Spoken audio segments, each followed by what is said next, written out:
Hello students, welcome to Eklavya Snatak. आज की इस वीडियो में जिस सब्जेक्ट की बात करेंगे वो है art society and culture in India. 300 BC to 1000 C इसका टाइम पीरियड है। डीएससी सब्जेक्ट है सेमेस्टर 6 के स्टूडेंट्स के लिए।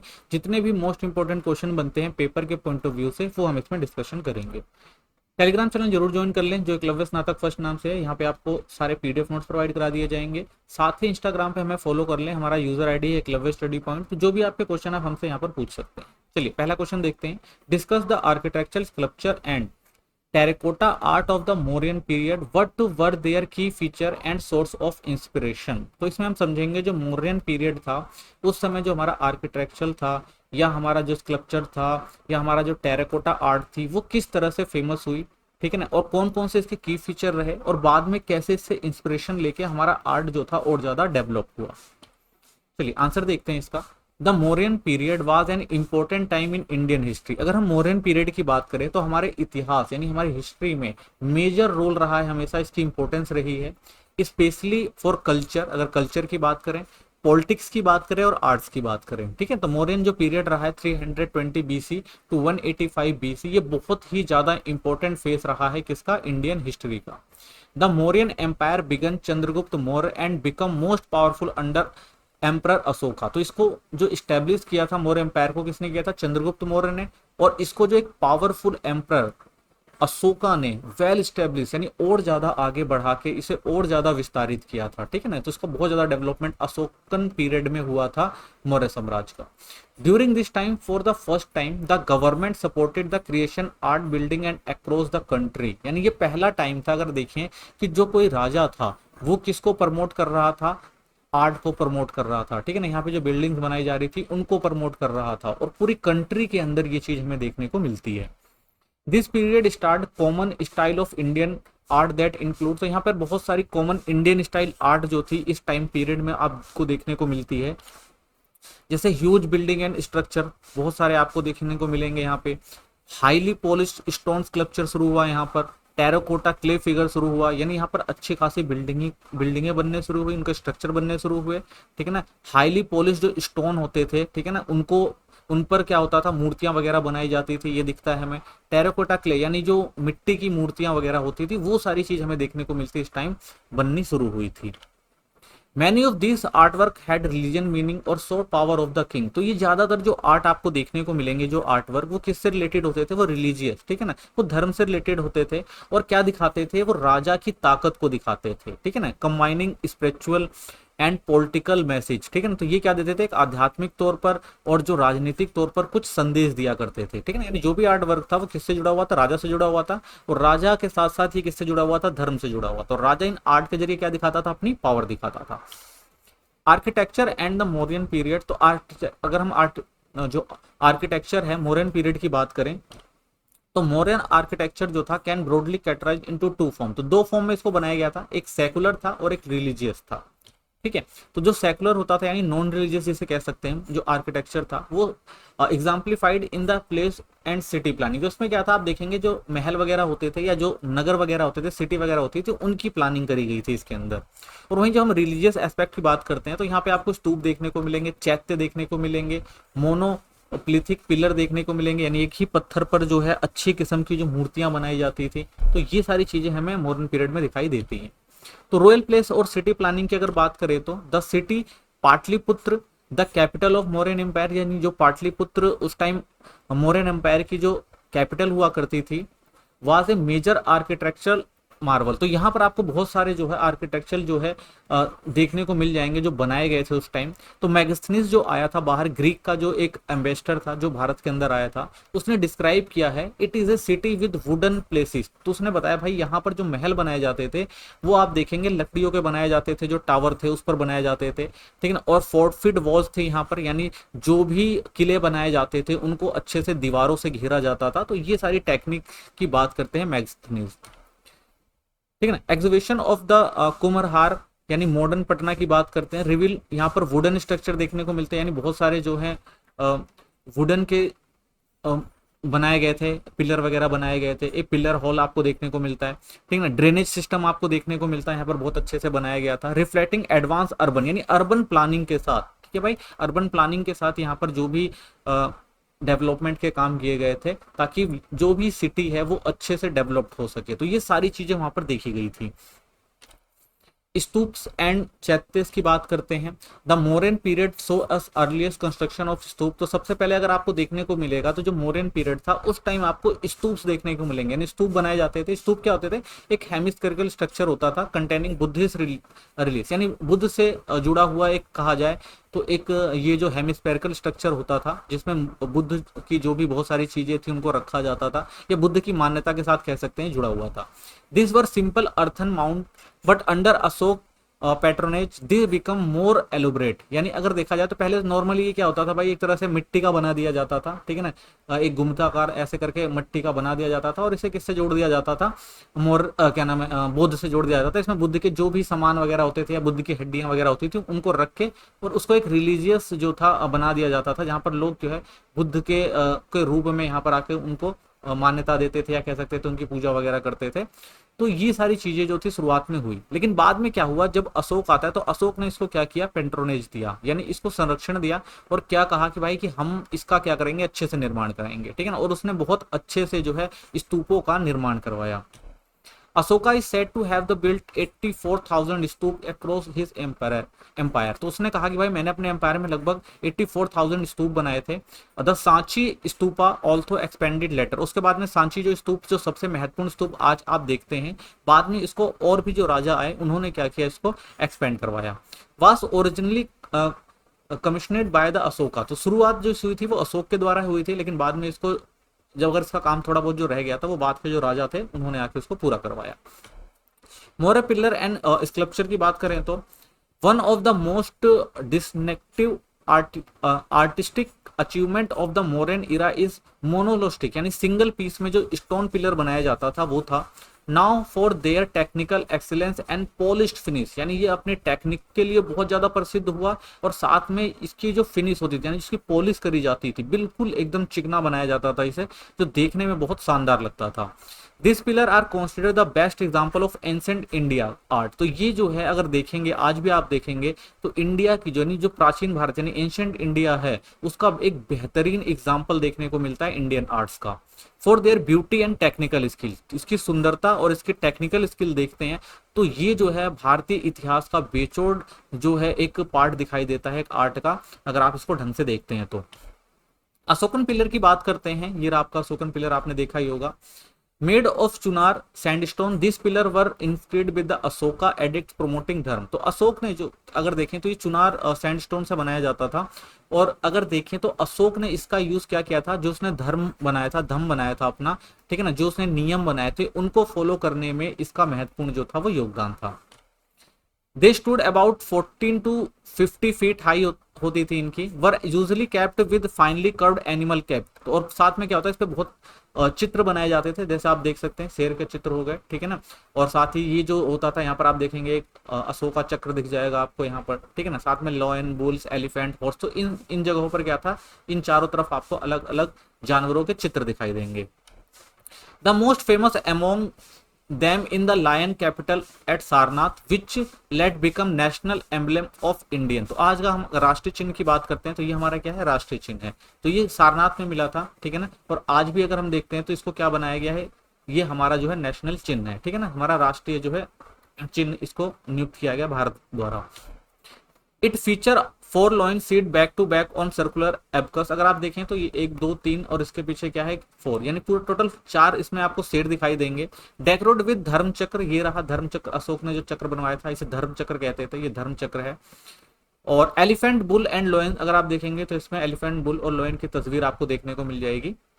तो इस तरह से जो है अशोक जो स्तंभ था उसको बनाया गया था। फीचर ऑफ मोर स्कल्पचर, अगर हम मोर स्कल्पचर की बात करते हैं तो हाईली पॉलिश सरफेस थी, known as the Mauryan polish. तो ये जो बनाई जाती थी, मूर्तियां बनाई जाती थी वो बहुत अच्छे सरफेस की बनाई जाती थी, ठीक है, और इसे क्या कहा जाता था, मोरने पॉलिश कहा जाता था, यानी बिल्कुल चिकनी बनाई जाती थी इन्हें। Realistic and dynamic animal form होती थी, जानवरों के चित्र इस पर बनाए जाते थे जो बहुत रियलिस्टिक दिखाई देते थे। सिंबलिज्म, पावर एंड अथॉरिटी, तो ये क्या दिखाते थे, ये पावर को दिखाते थे और अथॉरिटी को दिखाते थे, ठीक है ना। Sculpture often had inscription in Brahmi script. तो जो भी हमारे स्कल्पचर मिले हैं उस पर जो लिखा जाता था, जो लिखा जाता था, वो ज्यादातर आपको देखने को मिलेगा उसमें ब्राह्मी स्क्रिप्ट का जो है यूज किया गया है। Terracotta art of the Mauryan period, तो टेराकोटा आर्ट जो थी वो भी काफी फेमस हुई थी मौर्यन पीरियड की। अगर हम देखें तो terracotta art represent the folk of popular tradition, तो ये हमारी प्राचीन संस्कृति को दिखाती है। अगर आप मौर्यन पीरियड के टेराकोटा जो भी आर्ट थी उसको देखते हैं, of the Mauryan period it contrast the elite stone sculpture, ठीक है ना। तो ये बिल्कुल उसी की तरह थी जैसे हमारे यहाँ स्टोन बनाए गए थे, और एलाइट स्टोन जो थे स्कल्पचर थे, उस तरह की मूर्तियां बिल्कुल आपको किसमें दिखाई देती हैं, टेराकोटा यानी जो आर्ट था टेराकोटा आर्ट उसमें भी दिखाई देती हैं। सब्जेक्ट एंड थीम क्या होती थी, तो ह्यूमन एनिमल ज्यादातर इसमें फिगर किए जाते थे, ह्यूमन और एनिमल को बनाया जाता था, जैसे मदर गॉडनेस, ठीक है ना, जो मदर को एक गॉडनेस के रूप में दिखाया जाता था, टॉयज हो गए, ठीक है ना, और डेकोरेट टाइल्स वगैरह हो गई, ये सारी चीजें इसमें बनाई जाती थी। Mauryan figure often had big eye and fancy hair style with loads of decoration, ठीक है ना। आप देखेंगे एक सुंदर महिला का चित्र बनाया जाता था, ठीक है, जैसे उसके बाल वगैरह आप देखेंगे बहुत अच्छे से वेल डिजाइन किए जाते थे, ठीक है ना, आंखें बड़ी बड़ी बनाई जाती थी जो बहुत सुंदर दिखाई देती थी। तो इस तरह के जो है मूर्तियां आपको देखने को मिलेंगी। This feature were made bigger than normal to look more expressive and attractive, तो ये जो आप मूर्तियां देखेंगे तो आपको बहुत ज्यादा अट्रैक्ट करेंगी और बहुत ज्यादा जो है एक्सप्रेसिव लगेंगी कि भाई कि अगर आप मूर्ति देखेंगे तो मूर्ति से लगेगा जैसे कि ये सच में एक्सप्रेशन दे रही हैं, ये मूर्तियां इस तरह की बनाई जाती थी। कल्चरल एंड रिलीजियस सिग्निफिकेंस था, ठीक है ना, तो कल्चर के साथ साथ रिलीजन को भी महत्व दिया गया था। Terracotta figurines were used to domestic worship and ritual, तो यहाँ पे जो चीजें बनाई जाती थी या मूर्तियां बनाई जाती थी या जो भी आर्ट था वो किससे जुड़ा था, या तो डोमेस्टिक पर्पस के लिए होता था या वर्शिप यानी पूजा वगैरह के लिए, या जो भी रिचुअल वगैरह करने होते थे, तो उस तरह के भी जो है आर्ट जो यहाँ पे देखने को मिलती है। This sculpture and figure so how common people live their daily life, ठीक है ना। साथ में जो स्कल्पचर है वो ये भी दिखाते थे, जो वहाँ पे फिगर बनाई जाती थी, जो आर्ट बनाई जाती थी, कि लोग कैसे अपना जीवन जीते हैं, उनकी डेली लाइफ कैसे होती है। तो इससे रिलेटेड भी बहुत सारी चीजें आपको इसमें इस आर्ट में दिखाई देती है, ठीक है, जैसे क्लोथ हो गया, फैशन हो गया, एंड व्हाट दे बिलीव, और उनका बिलीव किसमें था, ठीक है ना, क्या रिलीजन था। तो ये सारी चीजें भी आपको अच्छे से समझ में आती है इनके आर्ट को देख के। सोर्सेस ऑफ इंस्क्रिप्शन, तो several factor influence Mauryan and art architecture, तो बहुत सारे सोर्सेज अगर हम देखें, बहुत सारे फैक्टर देखें जो मौर्य आर्ट को प्रभावित करते थे। जैसे पहला आपने देखा रिलीजन इन्फ्लुएंस था काफी, तो इसमें अगर हम देखें तो बुद्धिज्म प्लेड क्रूशल रोल, तो इस आर्ट में जो बुद्ध थे, बुद्ध ने एक क्रूशल रोल अपनाया था, रोल रहा था इस आर्ट के डेवलपमेंट में, स्पेशली अंडर अशोक के टाइम की बात करते हैं, who embraced at it after the Kalinga war, तो कलिंग वॉर के बाद जो है जब उसका बौद्ध धर्म की तरफ झुकाव हुआ तो उसने ये सारी चीजों पर बहुत ज्यादा ध्यान दिया। The concept of Dhamma shaped much Ashokan art, और साथ में जब उसने धम्म अपनाया या धर्म की स्थापना करी तो उस समय भी अशोकन आर्ट जो थी वो बहुत फेमस हुई, स्पेशली इंस्क्रिप्शन एंड स्तूप। खास तौर पर अगर देखें तो इंस्क्रिप्शन यानी जो इंस्क्रिप्शन मतलब होता था भाई जो वो कोई भी दीवार वगैरह हो गई, कोई पिलर वगैरह पे कोई चीज लिखवाते थे तो उसे इंस्क्रिप्शन कहा जाता था। और स्तूप देखा था जो हमने बौद्ध धर्म से जुड़े हुए थे, ठीक है ना, तो वो बौद्ध धर्म के जो स्तूप्स होते थे इस तरह के बनाए जाते थे। तो इंस्क्रिप्शन में ज्यादातर जो होता था, जो अशोक का धम्म होता था, जो उसकी नीतियां होती थी, वो सारी चीजें जो थी इस पर लिखवाई जाती थी। पर्शियन एंड हेलेनिस्टिक इन्फ्लुएंस, साथ में विदेशियों का भी काफी प्रभाव रहा। अगर देखा जाए पर्सिया का काफी प्रभाव दिखता है इनकी आर्ट के अंदर। The design Mauryan pillar was influenced by Persia Achaemenid art, specially the bell shape tops. तो अगर आप देखेंगे जो हमारे यहाँ बेल शेप टॉप्स बनाई जाती है वो नॉर्मल जो थी वो पर्शियन डिजाइन से कॉपी करी गई थी, और smooth shiny polish on the pillar, और इनको जो बनाया जाता था जिसकी स्मूथनेस थी या जो बिल्कुल पॉलिश था, जो पिलर बनाए जाते थे, ये सारे अगर हम देखें तो ज्यादातर ये पर्शियन को देखकर ही किए गए थे, उनसे प्रभावित थे, काफी हद तक इन्फ्लुएंस थे।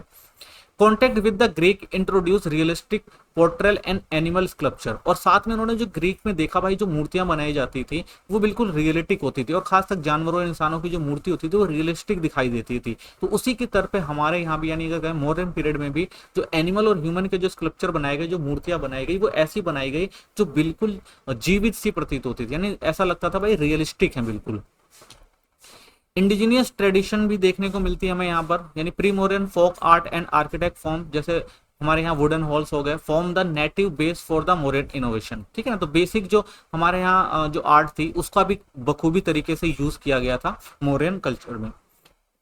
तो कह सकते हैं modern period was a watershed movement in Indian art history. Its architecture and sculpture combined functionally with symbolic power with terracotta, ठीक है ना, grass root cultural expansion, the amalgamation of indigenous tradition and foreign influence gave to imperial artistic legacy what would shape Indian art of the centuries is to come. तो कह सकते हैं भाई जो हमारी मौर्यन आर्ट्स थी वो बहुत ज्यादा फेमस हुई। साथ में मौर्यन आर्ट्स के साथ साथ उसके अंदर अगर आप देखें तो जो इंस्क्रिप्शन वगैरह थे, स्तूप वगैरह थे, ये भी काफी फेमस हुए थे। और बाद में इसको जो है एक सिंबॉलिक दर्जा भी दिएगा जैसे पावर का, ठीक है ना। ऐसे टेरिकोटा की जो आर्ट थी वो भी काफी फेमस थी। साथ में क्या गया भाई, बाहर से जो लोग आए थे, ग्रीक वगैरह जो थे, पर्शियन वगैरह थे, तो उनकी जो आर्ट था उस आर्ट को भी कॉपी किया गया, उनसे भी कुछ चीजें ली गई, उसके आधार पर बनाया गया, ठीक है। तो कह सकते हैं कि हमारे यहाँ जो मौर्यन आर्ट था वो काफी ज्यादा डेवलप हुआ और बहुत अच्छे से डेवलप्ड हुआ। और आज भी अगर हम देखते हैं तो इसकी जो एक अलग ही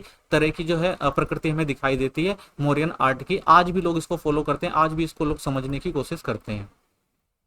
आइए हम नेक्स्ट क्वेश्चन देखते हैं। अगला जो हमारा क्वेश्चन है वो है discuss the key feature of stupa architecture and relief sculpture in the post Mauryan period with reference to narrative art. तो अब इसके अंदर हम समझेंगे कि भाई किस तरह से पोस्ट जो मौर्यन पीरियड था उस समय जो आर्ट था उसका नैरेटिव क्या था। इसके अंदर हम सांची और अमरावती की बात करेंगे। Also explain the role of patronage, किस तरह से जो टेराकोटा आर्ट था उसका कंट्रीब्यूशन जो आगे आया और किस तरह से जो Mathura, Gandhara, Amaravati school and western Ghat rock cut जो आर्किटेक्चर था वो उभर कर आया, ठीक है ना। और किस तरह से जो राजा थे उन्होंने इसको क्या किया, पैट्रोनेज दिया, इसको संरक्षण दिया ताकि ये और आगे अच्छे से विस्तार कर सके, ठीक है। चलिए आंसर देखते हैं। द पोस्ट मौर्यन पीरियड, अगर हम पोस्ट मौर्यन पीरियड की बात करते हैं यानी second century BC to third century CE, mark a significant transaction Indian art and agriculture. तो भारत में जो सेकेंड सेंचुरी बीसी से थर्ड सेंचुरी सीई जो था उस समय जो था हमारे इंडियन आर्ट और जो आर्किटेक्चर था उसका एक बहुत महत्वपूर्ण ट्रांजेक्शन था, ठीक है ना। बहुत महत्वपूर्ण आप देखेंगे बदलाव देखने को मिलता है यहाँ पर। Well the Mauryan period laid the foundation, जहां हमने देखा कि जो मौर्यन पीरियड था उसने एक फाउंडेशन दी आर्ट को।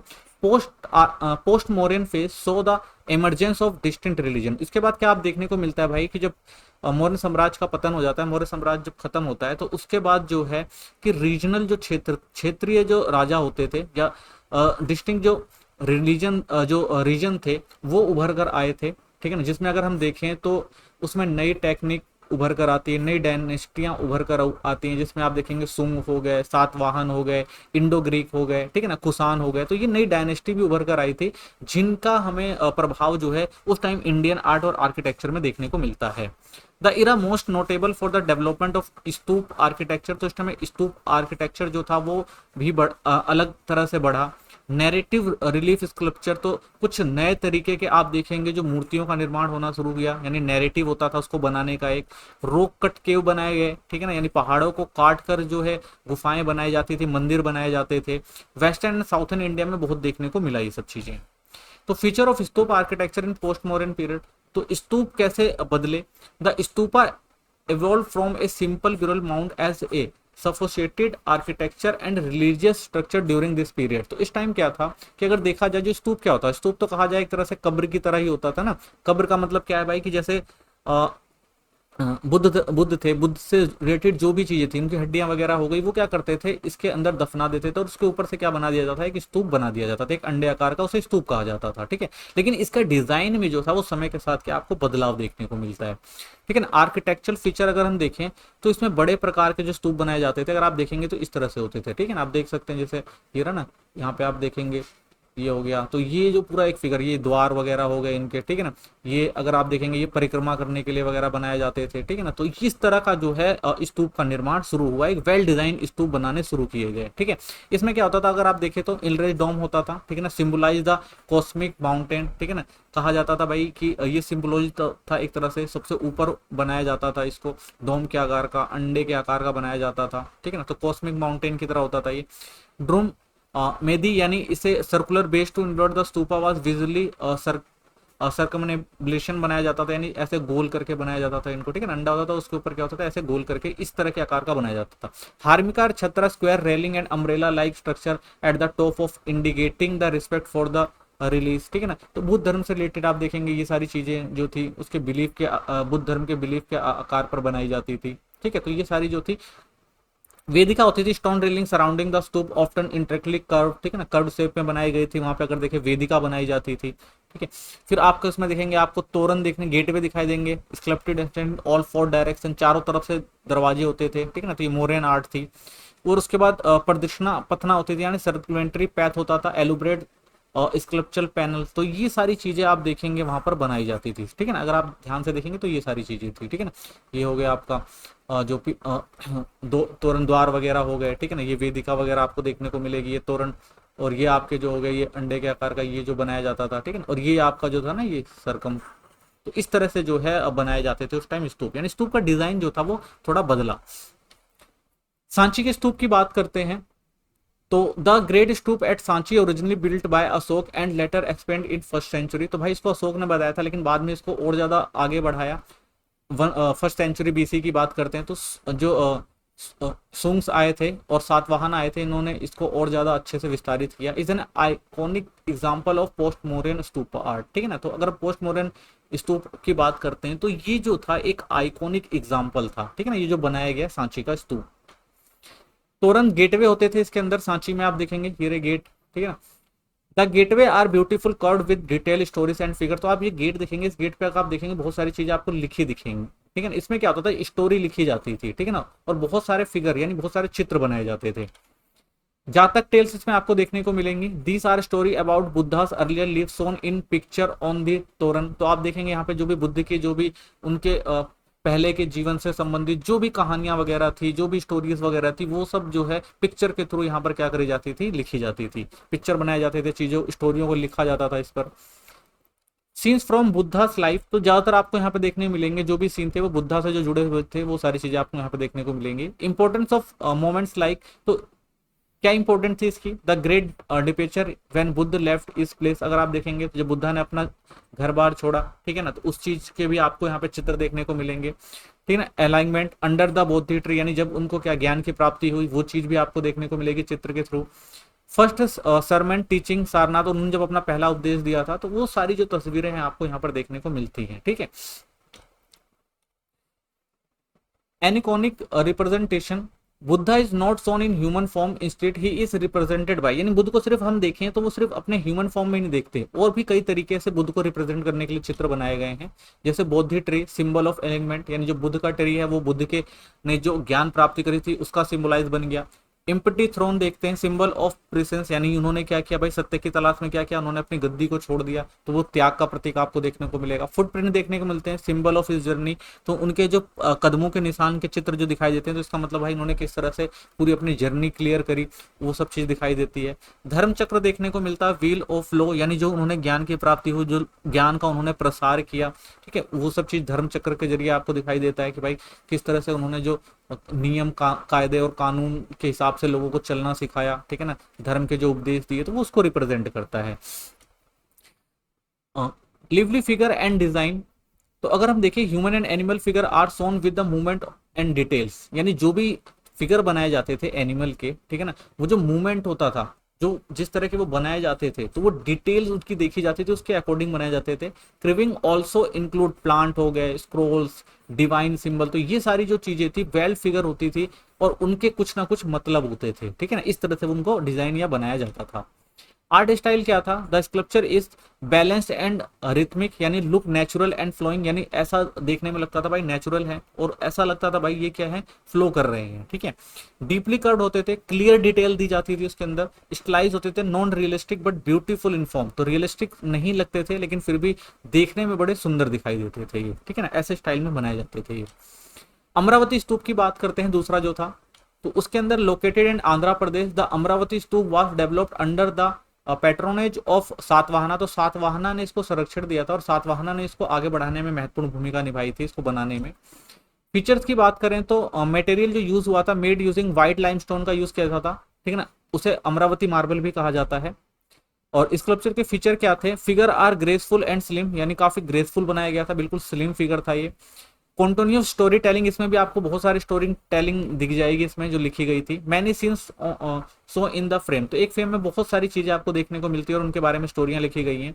बुद्धा सो इन ह्यूमन फॉर्म, तो अगर आप यहाँ के चित्र देखेंगे जो भी इसमें मूर्तियां वगैरह बनाई गई हैं, वो सारी आपको जो बुद्धा को एक ह्यूमन के रूप में दिखाएंगे, ठीक है ना, कि उन्होंने जो भी चीजें करी थी उसके आधार पर ह्यूमन फॉर्म में ये सारी चीजें आपको वहां पे देखने को मिलती है, ठीक है। और थीम्स कौन कौन से हैं, लाइफ इवेंट ऑफ बुद्धा, तो लाइफ के जो भी इवेंट रहे बुद्धा के उनको इसमें दिखाया गया है बना के। जातक टेल्स यानी बुद्ध की जो कहानियां हैं उनके पुराने जन्म से संबंधित जो भी उन्होंने कहानियां बताई थी वो सारी कहानियां जो उसके अंदर आपको देखने को मिलेगी। Everyday life scenes of common people, और लोगों की जो रोजमर्रा की जिंदगी थी उस वैसे भी चित्र आपको यहाँ पर देखने को मिलते हैं।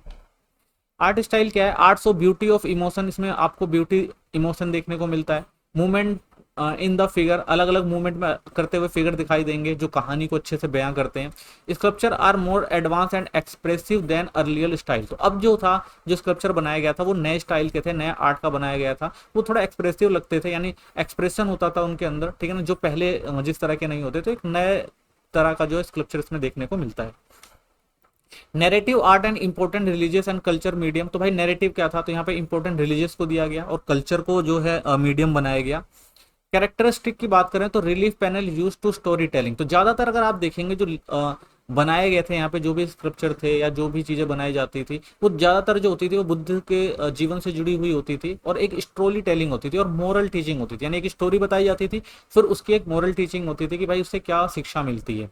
जातक take help communicate Buddhist value in visual form, और सबसे बढ़िया जो था वो जातक टेक्स्ट, यानी जातक कहानियां वो होती थी जो बुद्ध के जीवन से जुड़ी होती थी, उनके पुनर् जो पिछले जन्म थे उनसे जो जुड़ी हुई चीजें थी और उनके आधार पर जो भी उनकी वैल्यू थी या जो भी उन्होंने चीजें बताई थी उन सब चीजों को इसमें दिया गया था। Visual story telling catered a illiterate devotee who would understand religious concept through image, तो यहाँ पे क्या कहता है जो भी रिलीजियस चीजें लिखी गई थी लोगों को समझने में आसानी हो तो वो किससे बनाई गई थी, इमेज के थ्रू बनाई गई थी। Artist convention such as repetition of figure, तो कई फिगर आपको देखने को मिलेगा जिसको बार बार ऐसे बनाया गया था ताकि इसको अच्छे से लोग समझ सकें, ठीक है ना। हायरिकल स्केल पर बनाई गई थी, ठीक है। सिंबोलिज्म होता था वाइडली यूज, तो हर चीज को एक सिंबलाइज किया जाता था और ऐसे बनाए जाते थे लोग उसको देखे समझ सके अच्छे से, ठीक है, और एक अच्छे स्तर पर बनाया गया था। तो कह सकते हैं भाई ये जो आर्ट था वो बहुत अच्छे नैरेटिव से बनाया जाता था, बहुत सारी चीजें सीखी गई और उन चीजों को देखा गया समझा गया, ठीक है ना, फिर सिंबलाइज किया गया, उसके आधार पर फिर यहाँ पे जो भी चित्र वगैरह या जो भी कल्चर था यानी रिलीजन को काफी फॉलो किया गया यहाँ पे। Patronage of art in the post modern period, ठीक है ना, तो पैट्रोन यानी इसको क्या किया गया भाई, संरक्षण दिया गया कि बताया कुछ राजाओं के द्वारा जिससे इस आर्ट को और ज्यादा आगे बढ़ाया जा सके। तो the development of art was possible due to diverse sources of patronage, तो भाई कोई भी आर्ट तभी आगे बढ़ सकती है जब उसको कोई संरक्षण दे, ठीक है ना, उसको कोई महत्व दे, इसको आगे बढ़ाने का काम करे। तो रॉयल पैट्रोनेज देखने को मिलता है कि राजाओं ने भाई काफी इसको संरक्षण दिया और आगे बढ़ाने की बात कही। डायनेस्टिक लाइक द सातवाहना हो गया, सुंग्स हो गए, कुषाण हो गए, ठीक है ना, और उसके बाद ईसावुक हो गए, founded religion architecture and sculpture, तो इन्होंने भी देखा भाई बहुत सारे रिलीजियस आर्किटेक्चर और स्कल्पचर को बनवाया था। अशोकन लीगेसी ऑफ धार्मिक rule inspired continuous support for Buddhist structure, तो जो रूल बनाए थे किसने, धर्म के रूल बनाए गए थे अशोक के द्वारा, तो उसने भी काफी सपोर्ट किया जो बुद्धिस्ट स्ट्रक्चर था उसको आगे बढ़ाने में। मर्चेंट एंड गिल्ड प्रोट्रेन, यानी उस समय के जो मर्चेंट वगैरह होते थे या जो भी कह सकते हैं व्यापारी होते थे या व्यापारी संघ होते थे उन लोगों ने भी काफी संरक्षण दिया, इस को आगे बढ़ाने में मदद करी। रिच मर्चेंट जो होते थे specially from the trade centre से आते थे, डोनेट लिबरली, तो वो लोग डोनेट करते थे कि भाई इस तरह के जो कल्चर को प्रोत्साहन दिया जाए और उसको और आगे बढ़ाया जाए, तो इन्होंने बड़े दान दिए। Name of donor were often increase the gateway and railing, तो कई जितने भी ये चीजें बनाई गई हैं चाहे वो स्तूप रहे हो चाहे जो भी रिलेटेड जो भी स्कल्पचर बनाए जाते थे या जो भी बिल्डिंग बनाई जाती थी या जो भी स्तूप्स वगैरह बनाए जाते थे, तो उन सब पे उनके गेट पे जो है ये जो भी लोग डोनेट वगैरह करते थे उनके नाम को लिखा जाता था। फीमेल पैट्रॉन्स भी थे, यानी बहुत सारी महिलाएं थे, उन्होंने भी इन सब चीजों के लिए दान दिए। Inscription so that wealthy women also contribute the stupa construction, तो बहुत सारे स्तूप में आप देखेंगे जो अच्छी महिलाएं थी जिनके पास वेल्थ थी जिनके पास पैसा था, तो उन्होंने भी काफी कंट्रीब्यूशन दिया, दान दिया इन आर्ट को आगे बढ़ाने में। Terracotta art in the post modern period, terracotta art की बात करते हैं तो terracotta continue to popular essential medium of artist expansion, तो हमने देखा था भाई मौर्य पीरियड जो था उस टाइम भी जो टेराकोटा आर्ट था वो काफी फेमस था। तो इसके फीचर अगर देखें तो क्या थे, feature of mother goodness, animal toys and play cube, तो ज्यादातर आप देखेंगे कि ज्यादातर जो चीजें बनाई जाती थी वो मदर गॉड भगवान यानी रिलीजियस और कल्चर से जुड़ी हुई चीजें होती थी, जैसे मदर गॉडनेस भगवान मातृ देवी के रूप में भगवान को बनाया जाता था, एनिमल हो गए, टॉयज हो गए, ठीक है ना, खिलौने वगैरह हो गए, जो भी चीजें थी वो सब बनाई जाती थी ताकि इसको क्या किया जा सके और ज्यादा अच्छे से आगे बढ़ाया जा सके। फाउंड साइट लाइक मथुरा में देखेंगे आप, ठीक है ना, अचेतारा में देखेंगे, कोसाम्बी में देखेंगे, तो ये जो आर्ट कल्चर था वो बहुत फेमस हुआ और आगे बढ़ा, ठीक है ना, आज भी देखने को मिल जाएगा आपको ये स्टाइलिश फीचर थे इसके अंदर। जैसे जो मूर्तियां बनाई जाती थी वो काफ़ी अच्छी होती थी, स्टाइलिश होती थी। जैसे उनकी आंखें बड़ी होती थी, हैवी ऑर्नामेंट्स यानी उन्होंने बहुत सारे गहने पहने होते थे, ऐसी मूर्तियां बनाई जाती थी, ठीक है ना। एल्बोरेट हेड ड्रेसेस, उनके जो बाल वगैरह थे उनका बहुत अच्छे से ध्यान रख के बनाया जाता था, कंघी वगैरह करना या सुंदर उनको दिखाना, इस तरह की जो है मूर्तियां बनाई जाती थी। Terracotta was used for domestic worship. देखा जाए तो टेराकोटा की जो मूर्तियां थी, ठीक है ना, मोरन पीरियड या पोस्ट मोरन पीरियड आपको देखने को मिलेगा। तो जो भी डोमेस्टिक वर्शिप हो गई यानी घर पे जो भी पूजा वगैरह हो गई उसके लिए जो भी मूर्तियां वगैरह बनाई जाती थी, डेकोरेशन के सामान बनाए जाते थे, ठीक है ना। और जो भी स्थानीय चीजें होती थी, जो भी वोटिव ऑब्जेक्ट्स होते थे, जरूरी चीजें होती थी, उन सबको टेराकोटा फॉर्म में बनाया जाता था। School of art Mathura, Gandhara और अमरावती, तो 3 स्कूल ऑफ आर्ट भी उस टाइम फेमस हुए। अगर हम देखें तो मथुरा स्कूल ऑफ आर्ट था, ओरिजिन जो था इसका इंडिजीनियस जो है अगर देखें तो उत्तर प्रदेश में आपको देखने को मिलेगा, ठीक है ना। और मेन इसका जो मीडियम था वो रेड स्टोन से बनाया जाता था। स्टाइल क्या था इसका, रोबस्ट आइडियलाइज ह्यूमन फॉर्म ज्यादातर इसमें यूज किया जाता था, ठीक है ना। जो भी आइडियलाइज ह्यूमन फॉर्म है उनको यूज किया गया। Buddha shown with Indian facial feature, तो ज्यादातर इसमें आपको बुद्धा की मूर्ति मिलेंगी, उनको एक इंडियन फेशियल फीचर के रूप में ज्यादा चीजें बनाई जाती थी, जिसमें ओपन आईज हो गए, ठीक है ना, ब्रॉड शोल्डर, चौड़े जो शोल्डर हो गए, इन सब चीजों को देखा जाता था, ठीक है ना। क्लीनिंग रोब विदाउट फोल्ड्स, ठीक है ना, यानी जो उनके कपड़े होते थे वो बिल्कुल अच्छे से थे, वेल सेटल्ड थे, बिल्कुल साफ, उसमें कोई सिलवटे वगैरह नहीं थी। तो इस टाइप के देखते हैं वो कपड़े वगैरह जो उसमें दिखाई देते हैं, जो बनाए गए हैं। सिंबलाइज ऑफ रियलिज्म अगर देखा तो ये बिल्कुल रियल दिखाई देते हैं। Strong emphasis and spiritual presence है, तो भाई एक स्ट्रॉन्ग एम्फेसिस इसमें देखने को मिलता है आपको, ठीक है ना। और बहुत सारी स्पिरिचुअल जो प्रेजेंस है वो इन मूर्तियों में आपको देखने को मिलेगा। कह सकते हैं अध्यात्म पर ज्यादा जोर दिखाई देता है, ठीक है ना। गांधार स्कूल ऑफ आर्ट अगर हम देखें तो इसमें क्या देखना, ओरिजिन जो था इसका नॉर्थ वेस्टर्न इंडिया है, मॉडर्न पाकिस्तान है। Influence by the Greek Roman art, तो ये ग्रीक रोमन आर्ट से काफी प्रभावित थे, ठीक है ना। तो मीडियम जो था इनका ग्रेक स्केच था, यानी ये उस तरह से बनाते थे। स्टाइल क्या था इनका, रियलिस्टिक डिपिक्शन होता था, यानी रियलिस्टिक दिखाते थे जो भी चीज बनाई जाती, जो भी आर्ट करी जाती थी। Dreamed garments with naturalised fold, ठीक है, जो भी इनके मूर्तियां आपको दिखाई देती हैं, जो भी इनके आर्ट्स या दिखाई देता है, तो उसके अंदर आप देखेंगे तो इसमें जो चीजें बनाई गई थी, यानी बुद्ध ने जो भी वस्त्र वगैरह पहने हुए हैं वो सब क्या बिल्कुल नेचुरल दिखाई देते हैं, ठीक है ना। फोल्ड, नेचुरल फोल्ड दिखाई देता है उसके अंदर, बिल्कुल अच्छे से ड्रेप्ट किए गए हों। Buddha departed with wavy hair, यानी इनके जो बड़े लंबे लहराते हुए बाल दिखते हैं। मस्कुलर बिल्ड दिखाई देता है, यानी उनका शरीर जो काफी दृढ़ दिखाई देता है, ठीक है ना। एंड हेलोनिस्टिक फीचर, यानी जो भी चीजें हैं वो बिल्कुल सही और अच्छी प्राकृतिक रूप से दिखाई देती हैं। Use of depth and perspective in sculpture, तो जो भी गहराई है उनकी, जो भी परस्पेक्टिव है, वो सारी चीजें जो है इसके अंदर हमें देखने को मिल जाती है। Ideal for art historical studies of culture fusion, तो ये हमारे जो भी आर्ट है, जो भी हिस्टोरिकल स्टडीज है, ठीक है ना, जो भी हमारा कल्चर है, उन सब चीजों को बड़े अच्छे से आइडल तरीके से जो है वो प्रस्तुत करते हैं। अमरावती स्कूल ऑफ आर्ट की बात करें तो ये आंध्र प्रदेश में आपको देखने को मिलेगा, ठीक है ना। मीडियम क्या, व्हाइट लाइमस्टोन से बनाए जाते थे ये। स्टाइल क्या था इनका, ग्रेसफुल और फ्लूइडिक फिगर्स होते थे, यानी बिल्कुल अच्छे से और साफ अच्छी इमेज दिखाई देती थी। इसके मूर्ति में आपको बिल्कुल रियलिस्टिक दिखाई देंगी, बिल्कुल कॉम्प्लेक्स नैरेटिव होता था। इनके हाव भाव, उनके जो गेस्चर जो होते हैं वो बिल्कुल अच्छे दिखाई देते थे, बिल्कुल सही दिखाई देते थे, और ऐसा समझ में आता था भाई ये रियल हो। डिलिकेट एंड ऑर्नेट डेकोरेशन अगर देखा जाए तो इनको बहुत अच्छे से बनाया गया था, नाजुक तरीके से थे, बहुत अच्छे से डेकोरेट किया जाता था, ठीक है, यानी बहुत अच्छे तरीके से बनाया जाता था। और थोड़ी ये जो होती थी थोड़ी मुलायम होती थी, इस तरह से जो है इनको बनाया गया था।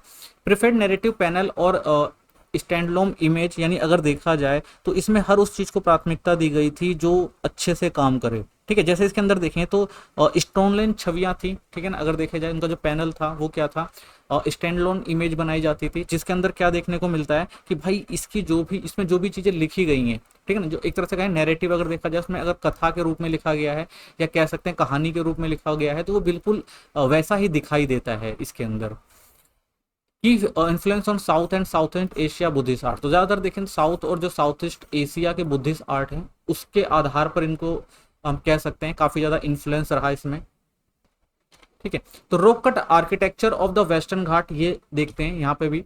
The post modern period also saw the emergence of cave architecture in the western Ghat और नोटली इन महाराष्ट्र, तो एक नई तरह की हमें टेक्निक देखने को मिलती है। अगर हम देखें तो यहाँ पर जो नया आर्किटेक्चर आया था वो रॉक कट था, यानी यहाँ पर पहाड़ों को काट कर बनाया जाता था, ठीक है ना। खासकर महाराष्ट्र में देखने को मिला हमें ये। तो अगर की साइड देखें तो जैसे भजा हो गया, बेदसा हो गया, कारला हो गया, नासिक हो गया, अजंता हो गया, कनेरिया हो गया, कनेरी हो गया, तो इन जगहों पर जो है ये साइट्स आपको देखने को मिलेगी। तो इनके फीचर क्या थे? चैत्य यानी जो भी प्रेयर हॉल्स होते थे विद वैल्यूड रूफ, ठीक है ना, हॉर्स शेप्ड विंडो, तो इस टाइप की बनाई जाती थी। हॉर्स शेप्ड विंडो मतलब इस टाइप की जो बिल्डिंग होती थी वो बनाई जाती थी यहाँ पर, जो हॉर्स के जो घोड़े की नाल होती है जिस टाइप की ना, उस टाइप के जो है शेप के जो है वो वहां पर विंडो वगैरह लगा के अच्छे से उस तरह की रूफ बनाकर जो मकान बनाए जाते थे, जो भी चीजें थी वो बनाई जाती थी। Vihara monasteries with cell of monk, तो वहां पे देखेंगे विहार होते थे। विहार जो होते हैं जहां पर जो जो भी मठ के लोग होते थे, जो मठ में रहते थे, उन वो सब लोग यहाँ पर रहते थे, मोंक वगैरह, तो उनको विहार कहा जाता था। Rock out stupas curved inside hall, ठीक है ना, तो रॉक टाइप के स्तूप भी बनाए गए थे। Facet influence by the wooden architecture, तो यहाँ पे वुडन आर्किटेक्चर भी आपको देखने को मिलेगा। Use of stone reefs to mimic wooden beams, ठीक है ना, तो अगर देखें तो यहाँ पे बहुत सारे जो वुडन बीम थे उसके आधार पर भी बहुत सारी जो चीजें बनाई जाती थी। जैसे अगर हम केरला का चैत्य देखें तो वो भी ऐसा ही जो बनाया गया था, जो स्टोन के ऊपर पूरा बनाया गया था, ठीक है, और वुडन के ऊपर बनाया गया था। Richly carved doorway pillar and veranda, तो इसमें अगर आप देखें तो कर्व मिल जाएगा, डोरवे मिल जाएंगे, पिलर भी बनाए जाते थे, वरांडा भी बनाया जाता था। यानी कह सकते हैं भाई रोक को काट के बहुत बेहतरीन तरीके से जो है यहाँ पर चैत्य हो गए, विहार हो गए, इन सब चीजों को आप देख सकते हैं बनाया जाता था। सिग्निफिकेंस क्या है? प्रोवाइडेड शेल्टर, तो इससे ये किस लिए बनाया जाता था? नॉर्मली शेल्टर हो गया एजुकेशन के लिए या प्रेयर स्पेस ऑफ मोंको के लिए बनाए गए थे। Demonstrated by architectural ingenuity using solid rock, तो ज्यादातर सॉलिड रॉक का यूज करके इनको बनाया जाता था ताकि वो अच्छे से बन सके। Continue to flourish under Satavahana और लेटर रूलर, उसके बाद सातवाहना और उसके बाद के जो भी रूलर आए तो उन्होंने भी इनको क्या किया, आगे बढ़ाया, ठीक है। तो कह सकते हैं हम जो पोस्ट मॉडर्न पीरियड था was renaissance age of the Indian art, यानी पोस्ट मॉडर्न पीरियड के बाद भी जो हमारी आर्ट थी वो काफी ज्यादा विकसित हुई, ठीक है ना। नए invention, regional diversity, regional webs, ये सारी चीजें हमें देखने को मिलती है। सांची का स्तूप हो गया, अमरावती हो गया, या अलग अलग गंधार, मथुरा शैली हो गई, इनमें बहुत सारे आपको आर्किटेक्ट देखने को मिलता है जिसमें फॉरेन इन्फ्लुएंस भी आपको देखने को मिलेगा, ठीक है। रॉक कट एक आर्किटेक्चर हमने देखा जो वेस्टर्न घाट में काफी ज्यादा फेमस हुए, ठीक है। तो बहुत सारे ऐसे जो आर्ट थे जो पोस्ट मॉडर्न पीरियड काफी ज्यादा विकसित हुए और उन्होंने अपना एक अलग मुकाम बनाया, और आज भी हमें ये सारी चीजें देखने को मिलती हैं, ठीक है ना। तो इसलिए कह सकते हैं भाई जो गोल्डन एज का पीरियड था, अगर उसके बाद देखें जो आता है मॉडर्न आर्ट का, ठीक है। चलिए आइए नेक्स्ट क्वेश्चन देखते हैं। अगला जो हमारा क्वेश्चन है वो है discuss the main feature of temple architecture, rock cut cave sculpture and painting during the Gupta period. How did the Gupta period contribute classical tradition of Indian art, ठीक है। गुप्ता पीरियड में जानेंगे किस तरह से जो हमारा आर्किटेक्चर था वो किस तरह से आगे बढ़ा, हमारी पेंटिंग, स्कल्पचर या जो भी रॉक कट या जो भी क्लासिकल जो भी ट्रेडिशन थी इंडियन आर्ट की वो किस तरह से आगे बढ़ी, इसको समझेंगे इस क्वेश्चन में हम। तो the Gupta period is considered one of the most important and glorious time Indian history. अगर हम गुप्ता पीरियड की बात करते हैं तो भारत के इतिहास में इसका एक ग्लोरियस टाइम रहा है। It is often called the golden age of Indian art, तो इसे हम क्या कह सकते हैं कि ये गोल्डन एज था इंडियन आर्ट का, because of great progress made in temple architecture, sculpture, painting and art and cave art. क्योंकि ये जो टाइम था इसने बहुत ज्यादा प्रोग्रेस करी, किन किन चीजों में? टेम्पल आर्किटेक्चर में, स्कल्पचर में, पेंटिंग में और केव आर्ट में। During this time art was not only beautiful but also filled with spiritual meaning, यानी इस टाइम जो आर्ट हमारी डेवलप्ड हुई वो सुंदर तो थी ही, साथ साथ हमें क्या देखने को मिलता है इसमें? स्पिरिचुअल मीनिंग देखने को मिलता है, यानी जो आर्ट थी उसके कुछ स्पिरिचुअल मीनिंग थे, ठीक है ना। स्पिरिचुअल मीनिंग का मतलब आध्यात्म से जुड़ गई, यानी जो हमारी आर्ट थी इस समय आध्यात्म से जुड़ी दिखती है। With strong support from the Gupta ruler and local king, Indian art reached new high, combining religion theme with artist excellencies। यानी अगर इस टाइम देखें तो जो हमारी इंडियन आर्ट थी वो रिलीजियन थीम पर थी और एक तरह से जो आर्टिस्ट थे वो एक्सीलेंस यानी धर्म के साथ आर्ट को जो उन्होंने बनाया वो बहुत बेहतरीन तरीके से दिखाई देता है। Gupta temple architecture the beginning of structure temple, तो यहीं से अगर हम देखते हैं कि जो हमारा गुप्ता टेम्पल आर्किटेक्चर था, यहाँ से जो हमारे टेम्पल का जो स्ट्रक्चर था उसमें बहुत बेहतरीन बदलाव देखने को मिलते हैं। The Gupta period mark a transition from wooden to brick screen to permanent stone temple many which become model for later Hindu temple architecture. यानी अगर हम पहले की बात करते हैं तो हमारे यहाँ जो मंदिर बनते थे वो वुडन और ब्रिक से बनते थे, लेकिन परमानेंट स्टोन से टेम्पल बनने की शुरुआत जो थी वो इसी टाइम पीरियड में होती है। और उसके बाद अगर हम देखें तो हिंदू टेम्पल का जो आर्किटेक्चर था वो टोटल किस पे निर्भर होने लग गया, स्टोन पे। तो की फीचर क्या थे, use of stone instead of brick covered, तो यहाँ पे स्टोन का यूज किया जाने लगा, ना कि ब्रिक और वुड को खत्म कर दिया गया। इंट्रोड्यूस ऑफ गर्भागृह, यानी गर्भगृह की शुरुआत हुई, यानी गर्भगृह बनाया था। गर्भगृह का मतलब होता था भाई एक कमरा होता था, ठीक है ना, उस कमरे के अंदर जाके चार दीवारी के अंदर एक भगवान की मूर्ति रख दी जाती थी और वहीं पे पूजा वगैरह होती थी। तो इस तरह का जो ट्रेडिशन शुरू हुआ। डेवलपमेंट ऑफ शिखर, यानी इस टाइम क्या हुआ कि जो हमारे मंदिर होते थे उन पर शिखर देखने को मिलते हैं। थ्रू दी सिंपल फॉर्म में।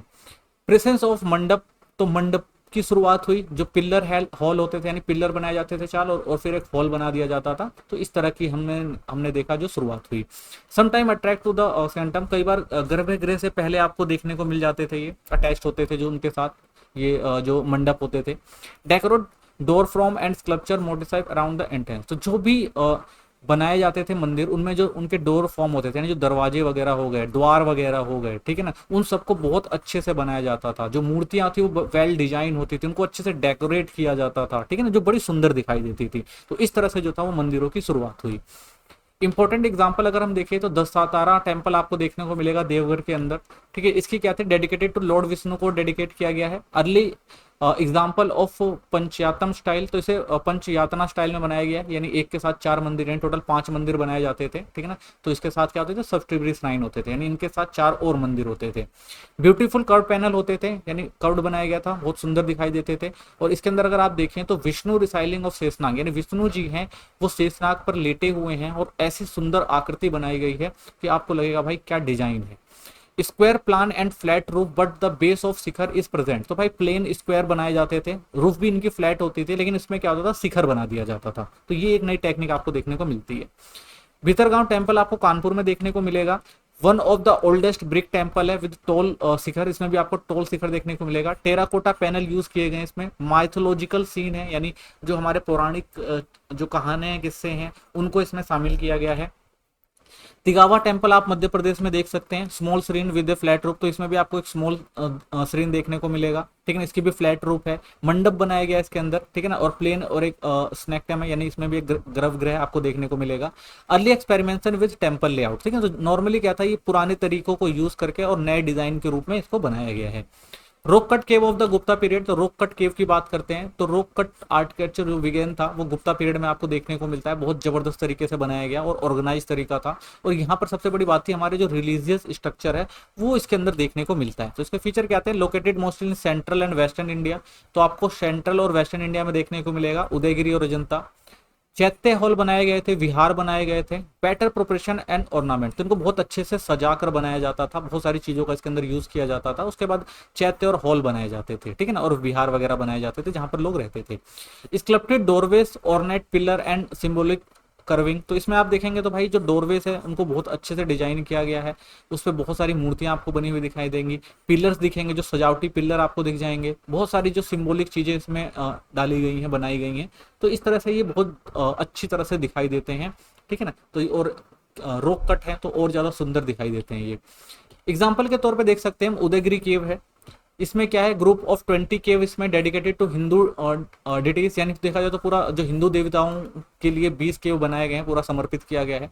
केव 5 feature of famous relief of Varaha, अगर इसमें देखें तो इसमें से 5 जो हैं, जो विष्णु जी ने वरहा अवतार लिया था उसको आपको देखने को मिलता है, ठीक है ना।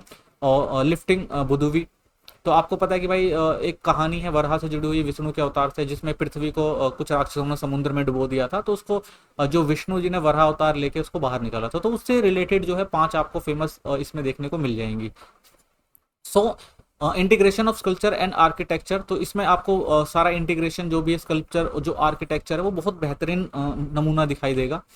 अजंता केव आप देख सकते हैं 1679 onward, through Ajanta started earlier, major cave were renovated for complete during Gupta rule, तो ये अगर आप देखते हैं तो अजंता की जो गुफाओं में जो चित्र वगैरह बनाए गए थे केव काट के, उनकी जो शुरुआत हुई थी वो गुप्ता पीरियड में हुई थी, ठीक है ना। और आगे बाद में इसको और ज्यादा आगे देखते हैं, और शासकों ने भी इसको आगे बढ़ाया था।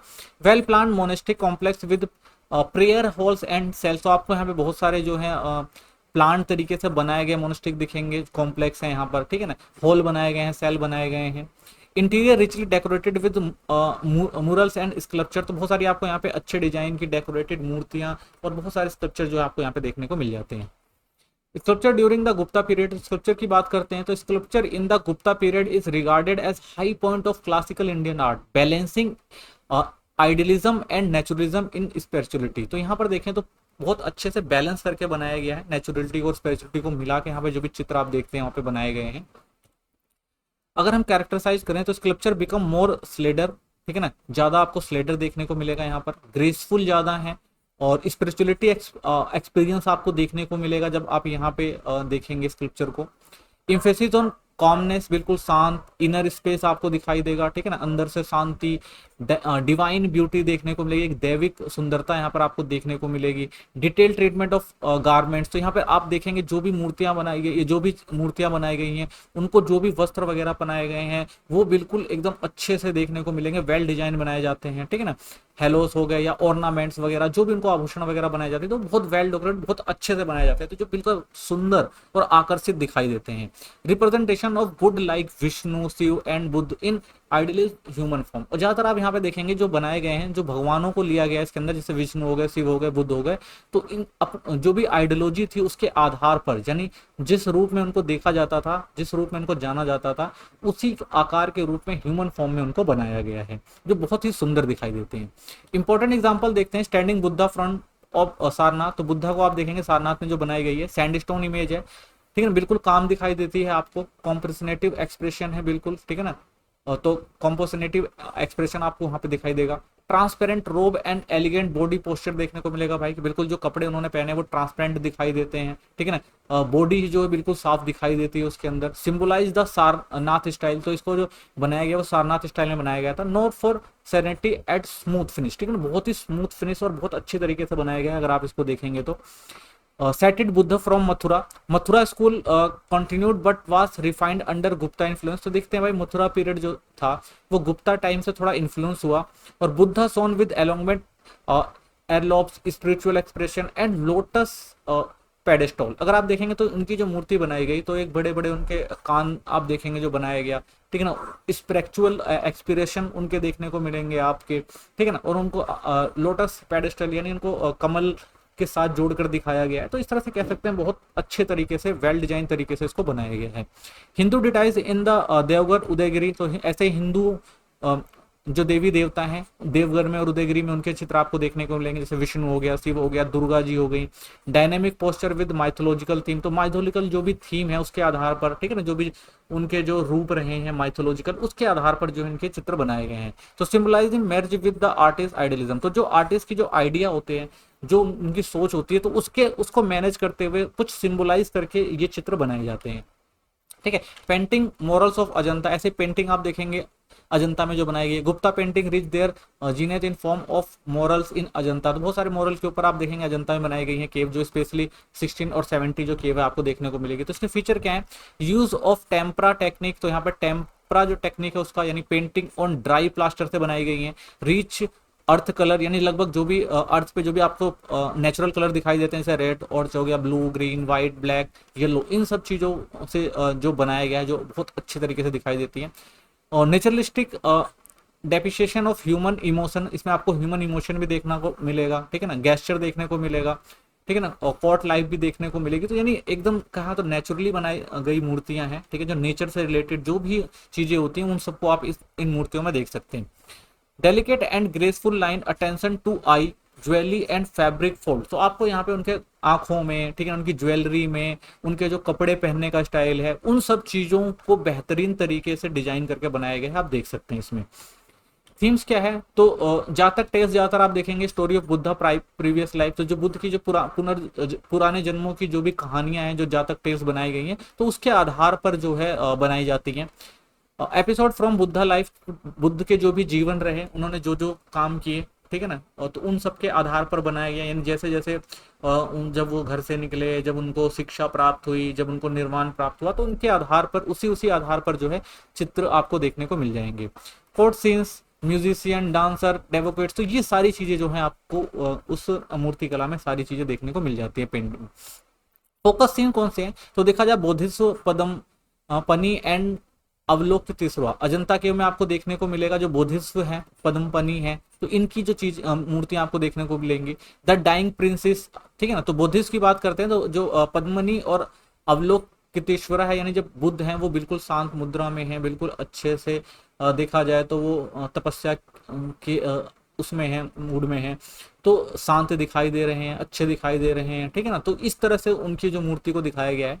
ऐसे एक dying princess her expression captured with psychological depth, ऐसे एक मृत्य जो है राजकुमारी का चित्र है, अगर आप उसके एक्सप्रेशन देखेंगे तो ऐसा लगेगा भाई बिल्कुल भाव विहीन दिखाई देगी वो, ठीक है ना। और लोगों जो उनकी जो साइकोलॉजिकल जो डेप्थ होती है, वो सारी चीजें जो, यानी एक मूर्ति को देखकर आप ऐसा महसूस करेंगे जैसे सही में जो मूर्ति है वो एक राजकुमारी है और उसकी डेथ हो चुकी है, उसकी जो भावनाएं, जो उसके भाव हैं, बिल्कुल ऐसे दिखाई देते हैं। तो इस तरह की मूर्तियां आपको देखने को मिलती है। Scenes of royal procession with rhythmic movement and vibrant colour, तो आपको एक और देखने को मिलेगा कि भाई जो रॉयल प्रोसेशन देखने को मिलेगा भाई, जो एक शाही शोभा यात्रा निकाली जा रही है, तो उसके अंदर जो भी मूवमेंट हो रहे हैं वो बिल्कुल साफ आपको दिखाई देते हैं, महसूस होते हैं। तो इस तरह से जो बनाया गई जो मूर्तियां हैं, जो आपको क्या है देखने में बहुत आकर्षित लगेंगी और बिल्कुल जीवांत दिखाई देती हैं। कल्चरल एंड रिलीजियन सिग्निफिकेंस आपको देखने को मिलेगा इसमें। The art of the Gupta period created both Hinduism and Buddhism, तो दोनों कलाएं आपको इसमें देखने को मिलेगी, हिंदुइज्म और बुद्धिज्म देखने को मिलेगा। इट एम्फसाइज भक्ति, डेवोशन और धर्म, यानी इसमें भक्ति और धर्म दोनों देखने को मिलेगा आपको। Depictions at dedicated purpose aim to inspire moral and spiritual elevation, यानी जो भी यहाँ पर मूर्तियां बनाई गई हैं, अगर आप उसको बिल्कुल ध्यान से देखते हैं तो मेन जो बनाने का मकसद है वो यही है कि वो क्या करती है, मोरल और स्पिरिचुअल जो एलिवेशन है उसको बनाने में जो है महत्वपूर्ण योगदान देती है। ये जितनी भी आप देखेंगे आर्ट है। लेगेसी ऑफ गुप्ता आर्ट, तो set the standard of classical Indian art, influence later style Pallava, Chalukya and even southern art, तो एशियन आर्ट, तो बहुत सारे जो लोग थे इस आर्ट से काफी प्रभावित हुए और बाद में भी ऐसे स्टाइल की आर्ट जो है वो आगे बढ़ती रही। Inspired art from across Java, Cambodia, Sri Lanka, ठीक है ना। तो बहुत सारे जो आर्ट थी उससे भी जो है ये काफी प्रभावित रहे, जैसे जावा, कंबोडिया और श्रीलंका से। तो stabilize the iconographic canon for Hindu and Buddhist art, ठीक है। ज्यादातर अगर देखें तो ये बहुत सारे आइकोनिक आपको देखने को मिल जाएंगी जो मूर्तियां बनाई गई हिंदू और बुद्धिस्ट आर्ट में, जिनकी पहचान जो है वो बहुत दूर दूर तक है और बहुत सारे लोग जो है इन मूर्तियों को आज भी देखने आते हैं, अगर आप देखेंगे तो कह सकते हैं Gupta period stand out of a golden era of aesthetic and spiritual synthesis, whether it was the sculpture grace, Sarnath, Buddha and architecture element, Deogarh temple, emotional riches of Ajanta, Gupta related harmony. अलग अलग जगहों पर जो भी आप मूर्तियां और जो भी कल्चर देखते हैं वो आपको क्या करते हैं, एक ऐसा एहसास देते हैं कि भाई आपने रियलिस्टिक वो चीज देखी हुई है, ठीक है ना। उसका जो सिंबलिज्म है, ये उसकी ब्यूटी है, ठीक है ना, जो उसका ग्राउंड वर्क है, ये सारी चीजें जो है वो बहुत महत्वपूर्ण है, बहुत अच्छी रही हैं। गुप्ता पीरियड में इसका बहुत ज्यादा विकास हुआ, ठीक है ना। तो आज भी अगर हम देखते हैं तो इंडियन टेम्पल आर्ट जो स्कल्पचर है और पेंटिंग है वो नॉर्मल जो है आज भी लोग इससे प्रेरित होते हैं, आज भी इस टाइप की जो मूर्तियां बनाई जाती हैं, ठीक है ना। और जितनी भी ये पुरानी चीजें बनाई गई हैं वो आज भी इंडियन के कल्चर की जो है वो हेरिटेज, ठीक है। आइए हम नेक्स्ट क्वेश्चन देखते हैं। अगला क्वेश्चन है, examine the nature of social stratification and the change that occurred within ancient and early medieval India with the reference to class, varna, jati, varnasankara, untouchability, gender relation, marriage and property relation. तो question हमारा कि उस समय का जो समाज था, समाज जो एंशिएंट या मिडिवल की बात करते हैं, तो वहां पर सोशल स्ट्रेटिफिकेशन क्या था, ठीक है। और उसमें किस तरह से हम जाति, वर्ण, वर्ण संकरा, अनटचेबिलिटी को देखते हैं, मैरिज के नियम क्या थे, प्रॉपर्टी के में नियम क्या थे, इन सब चीजों को समझेंगे, ठीक है। चलिए सबसे पहले समझते हैं हम सेटिस्फिकेशन क्या होता है। तो social stratification mean dividing society into higher and lower group based on things like birth, caste, job, gender and wealth. तो अगर हम सोशल स्ट्रेटिफिकेशन की बात करें तो इसका मतलब होता है कि जब समाज जो होता है किसी ना किसी कारण से हायर टू लोअर ग्रुप में डिवाइड कर दिया जाता है, ठीक है। अब वो कारण कुछ भी हो सकते हैं, चाहे वो बर्थ हो, कास्ट हो, जॉब हो, जेंडर हो या वेल्थ हो, तो इसे क्या कहा जाता है, सोशल स्ट्रेटिफिकेशन कहा जाता है। तो अगर हम in ancient and early medieval India की बात करें तो society was mainly organised by the varna system. तो जो भारत में जो सोसाइटी थी वो वर्ण सिस्टम पर चलती थी, जिसमें ब्राह्मण, क्षत्रिय, वैश्य, शूद्र होते थे, 4 वर्गों में डिवाइड था, एंड मैनी स्मॉल जाति, और बहुत सारी जो होती थी वो सब कास्ट होती थी। At time pass this system become more complicated with the rise of varnasankara, और जब वंशसंकरा आए तो ये जो सिस्टम था वो बहुत ज्यादा कॉम्प्लिकेटेड हो गया, ठीक है ना। तो वर्ण संकरा का मतलब होता था मिक्सिंग ऑफ वर्ना, यानी जब दो वर्ण जो है वो मिक्स हो जाएं, ठीक है ना, तो ये आगे देखेंगे। फिर अनटचेबिलिटी, ये harsh form of social exclusion, ये भी देखने को मिलता है। Changing roles of the man and women, की जो आदमी और औरत थे उनका किस तरह से जो रोल था उसमें क्या मेजर चेंजेस आए। New rule of marriage and property, किस तरह से जो मैरिज के रूल होते थे उसमें बदलाव आए, ठीक है। तो all this factor deeply affected Indian society culture for many century, और ऐसे ये जो पुरानी चीजें थी कैसे बदली, ठीक है ना, और किन कारणों से ये बदली, इसने जो भारतीय सोसाइटी थी और जो कल्चर था उसको काफी समय तक जो है वो काफी सेंचुरियों तक जो था वो बदलाव होता रहा इसके अंदर। तो क्या बदलाव हुआ वो सब चीजें हम देखेंगे। तो क्लास वर्न सिस्टम एंड आइडियल जो हायरार्की होती थी उसको हम देखेंगे। सबसे पहले समझते हैं the varna system as maintain in the Rig Veda and Dharmashastra text categorize society into 4 broad division. तो अगर हम अपने पुराने अगर ग्रंथों की बात करें, जैसे ऋग्वेद हो गया हमारा, ठीक है ना, तो और जो हमारे धर्मशास्त्र हो गए, तो जो पुराने हमारे टेक्स्ट हैं, जो हमारे ग्रंथ हैं, तो उसमें हमें क्या किया गया था भाई, कैटेगराइज किया गया था। हमारे जो भी सोसाइटी थी वो जो थी वो कैटेगराइज थी। तो कैटेगराइज 4 प्रकार से थी। इसमें क्या होते थे, ब्राह्मण्स होते थे, उनका काम क्या था, priest and scholar responsible for ritual and knowledge. तो उनका काम था भाई, ये प्रिस्ट होते थे, ठीक है ना, पुजारी होते थे, या ये शिक्षा देते थे, और जो भी रिचुअल वगैरह होते थे वो सारा इनको करने का काम होता था, और अच्छी नॉलेज होती थी इनके पास। फिर आते हैं दूसरे लेवल पे जो आते थे वो क्षत्रिय होते थे, वॉरियर एंड रूलर होते थे ये, ठीक है। Task with protection and governance, इनका काम क्या था भाई, ये लोगों को प्रोटेक्शन करते थे जनता की, और क्या करते थे, राज्य को संभालते थे, राज्य को चलाते थे, ठीक है। तो इनको क्या कहा जाता था, वॉरियर होते थे, योद्धा होते थे और शासक होते थे। फिर तीसरे नंबर पे जो आते थे वो होते थे वैश्य। वैश्य क्या होते थे, ये मर्चेंट एंड एग्रीकल्चरिस्ट होते थे, यानी जो व्यापार करना या खेती करने का काम होता था।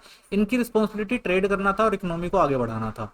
उसके बाद आते थे शूद्र। शूद्र कौन थे, ये सर्विसेज प्रोवाइडर होते थे, और आर्टिसन एंड लेबरर। तो कहा जाए एक तरह से जो ऊपर तीनों वर्ण थे, ये जो तीनों वर्ग थे, इन तीनों वर्ग के लिए जो भी बचा कुचा काम है या छोटा काम है या नीचा काम है वो सारा काम जो शूद्रों को दिया जाता था, ठीक है ना। तो ये सिर्फ इनको क्या कराया जाता था, इन तीनों वर्णों के जो भी काम ये लोग नहीं कर सकते थे, जो भी छोटे मोटे काम होते थे वो सब इनको करने होते थे, ठीक है ना। एक तरह से कहा जाए लेबर वगैरह हो गया, छोटे काम हो गए, या और भी जो ऐसी वैसी काम हो गए जो उच्च वर्ग के लोग नहीं कर सकते थे, तो वो सब काम जो था इन शूद्रों से करवाया जाता था, ठीक है। तो इस तरह से जो सोसाइटी थी वो 4 जो कैटेगरी में डिवाइस थी, ठीक है ना।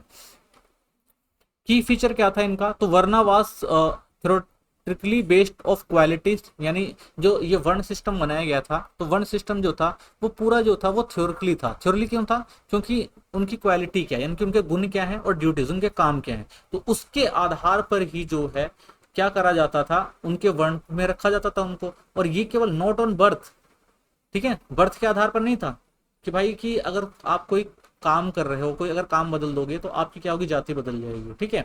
और या आपका कोई गुण है, क्वालिटी है, तो आपकी क्या होगी, कास्ट बदल जाएगी, ठीक है। तो ये कास्ट और जो जो ये जो वर्ण व्यवस्था थी ये काम पर आधारित नहीं थी, ड्यूटीज पर आधारित नहीं थी, ये थी बर्थ पर आधारित, कि भाई आपने जिस भी वर्ण में जन्म लिया है आपको वही काम करना ही पड़ेगा, ठीक है। It practice it become hereditary and rigid over the time, और धीरे धीरे क्या हुआ, ये भाई और ज्यादा कठोर होती चली गई।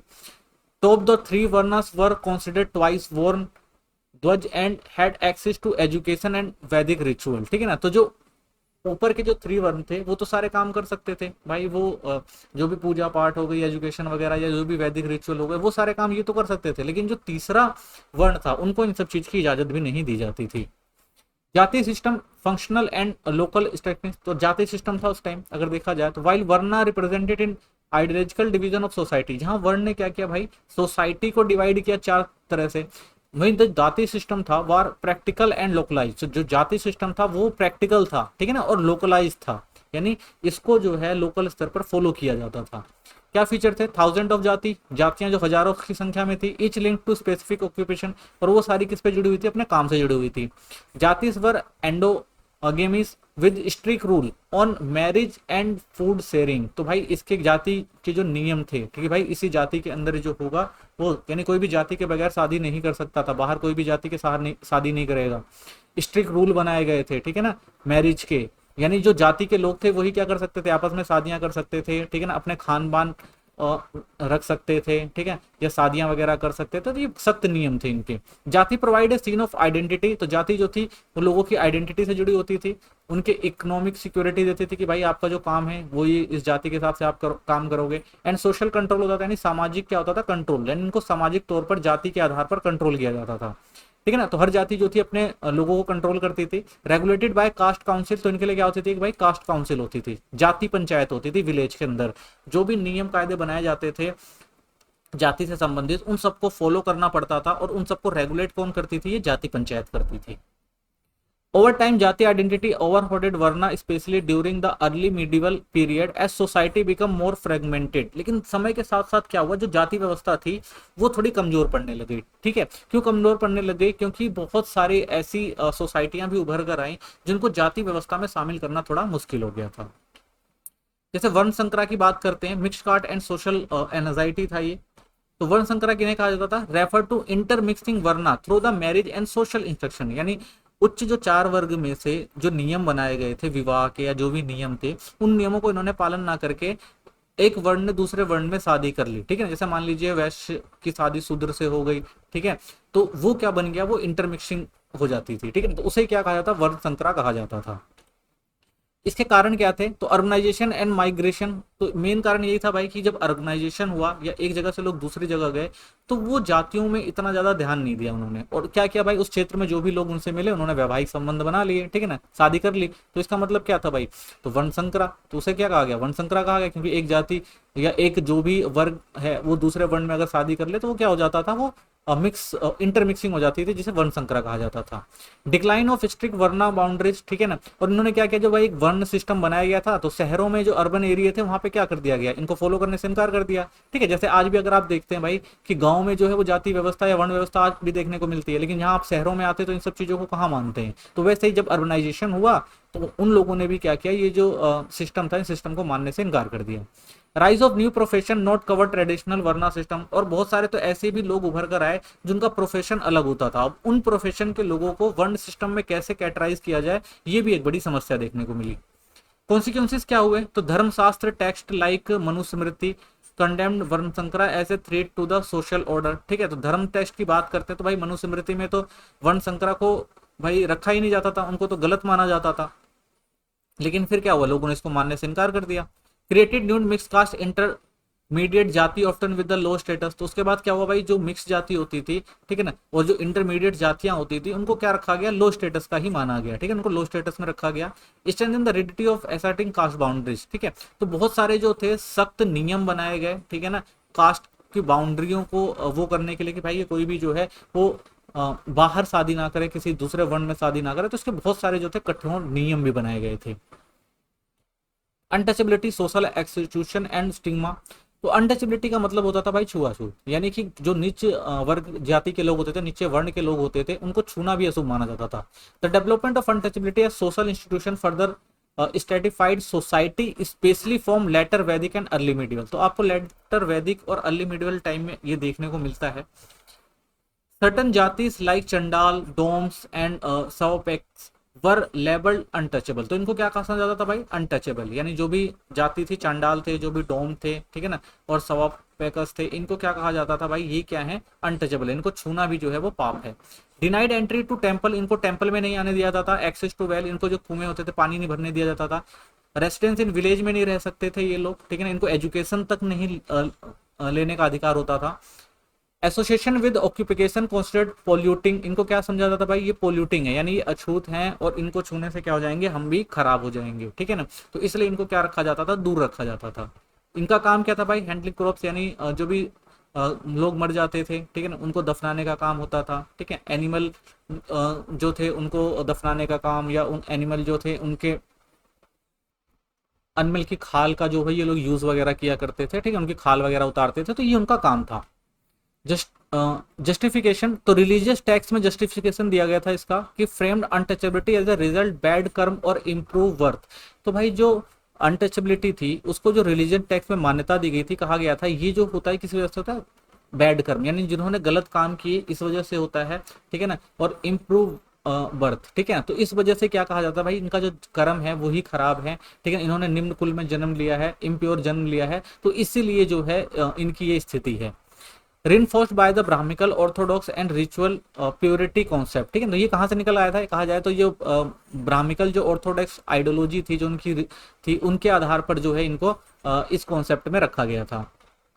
Gender relationship, patriarchy and control. तो जेंडर रिलेशनशिप की बात करते हैं तो women status in society was closely tied to patriarchal norm which become more pronounced over the time. तो भाई अगर देखा जाए तो पैट्रियार्की समाज होता था, यानी उस समय क्या था, पितृसत्ता समाज जिसे कहा जाता है, यानी जो पिता होता था वो सर्वोच्च होता था, घर का मुखिया होता था, और पिता के मरने के बाद जो उसका बेटा होता था वो सर्वोच्च बन जाता था, वो मुखिया बन जाता था, और उसके आधार पर ही जो घर परिवार या समाज चलता था।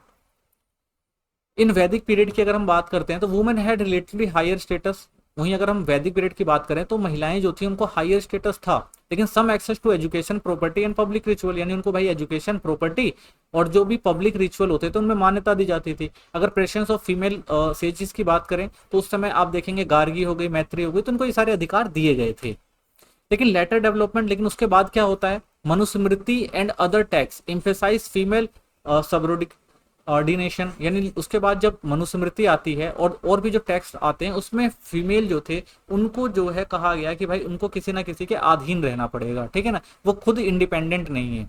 Women were expected to be under father, या तो किसके अंडर रहेंगे, वो फादर के अंडर रहेंगे, अगर वो बच्ची है तो, छोटी है तो, अगर वो यूथ हो गई, बड़ी हो गई, तो वो हस्बैंड के अंडर रहेगी, और उसके बाद अगर वो बूढ़ी हो जाती है तो किसके अंडर रहेगी, वो अपने बेटे के अंदर, सन के अंडर रहेगी, यानी ठीक है। यानी महिलाओं को जो था वो अधिकार नहीं था, बस यही था कि वो किसी ना किसी के सर्वोडेशन के अंदर रहेंगी, यानी उनके अधीन रहेंगी। रिस्ट्रिक्शन ऑन रीमैरिज, यानी रीमैरिज की उस टाइम इजाजत नहीं होती थी। एजुकेशन नहीं दिया गया उनको, पब्लिक पार्टिसिपेशन नहीं करने दिया जाता था। प्रैक्टिस ऑफ पर्दा, उस टाइम क्या था भाई, यानी पर्दा प्रथा चलती थी, सती प्रथा भी एम्फेसाइज की गई थी, स्पेशली इन सम रीजन, कुछ रीजन में हमें ये चीजें भी देखने को मिलती हैं।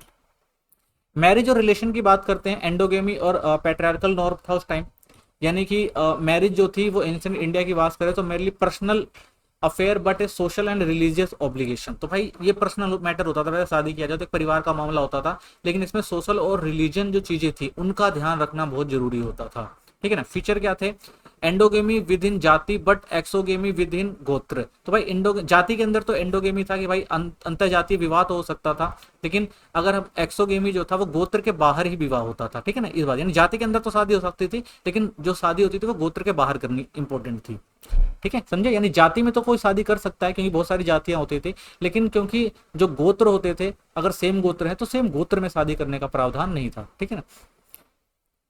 Child marriage become prevent bye the early Midvale period. तो हम देखते हैं भाई चाइल्ड मैरिज भी देखने को मिलती है। डोरी सिस्टम था, कन्यादान दिया जाता था, gift of daughter gain ritual importance. तो भाई कन्यादान जब किया जाता था उस टाइम जो है स्त्री धन महिलाओं को दिया जाता था, इसका रिवाज था। पोलीगेमी वाज कॉमन एमन रॉयल एंड अपर कास्ट। तो पोलीगेमी भी देखने को मिलता है, यानी बहुत सारे बहुविवाह भी होता था, बहुपत्नी विवाह कहते हैं जिसे। इसमें खासकर ये रॉयल और अपर कास्ट में देखने को मिलता था कि भाई एक जो व्यक्ति था वो एक से 2 या 3 पत्नियां भी रख सकता था, तो ऐसा भी देखने को मिलता है उस time.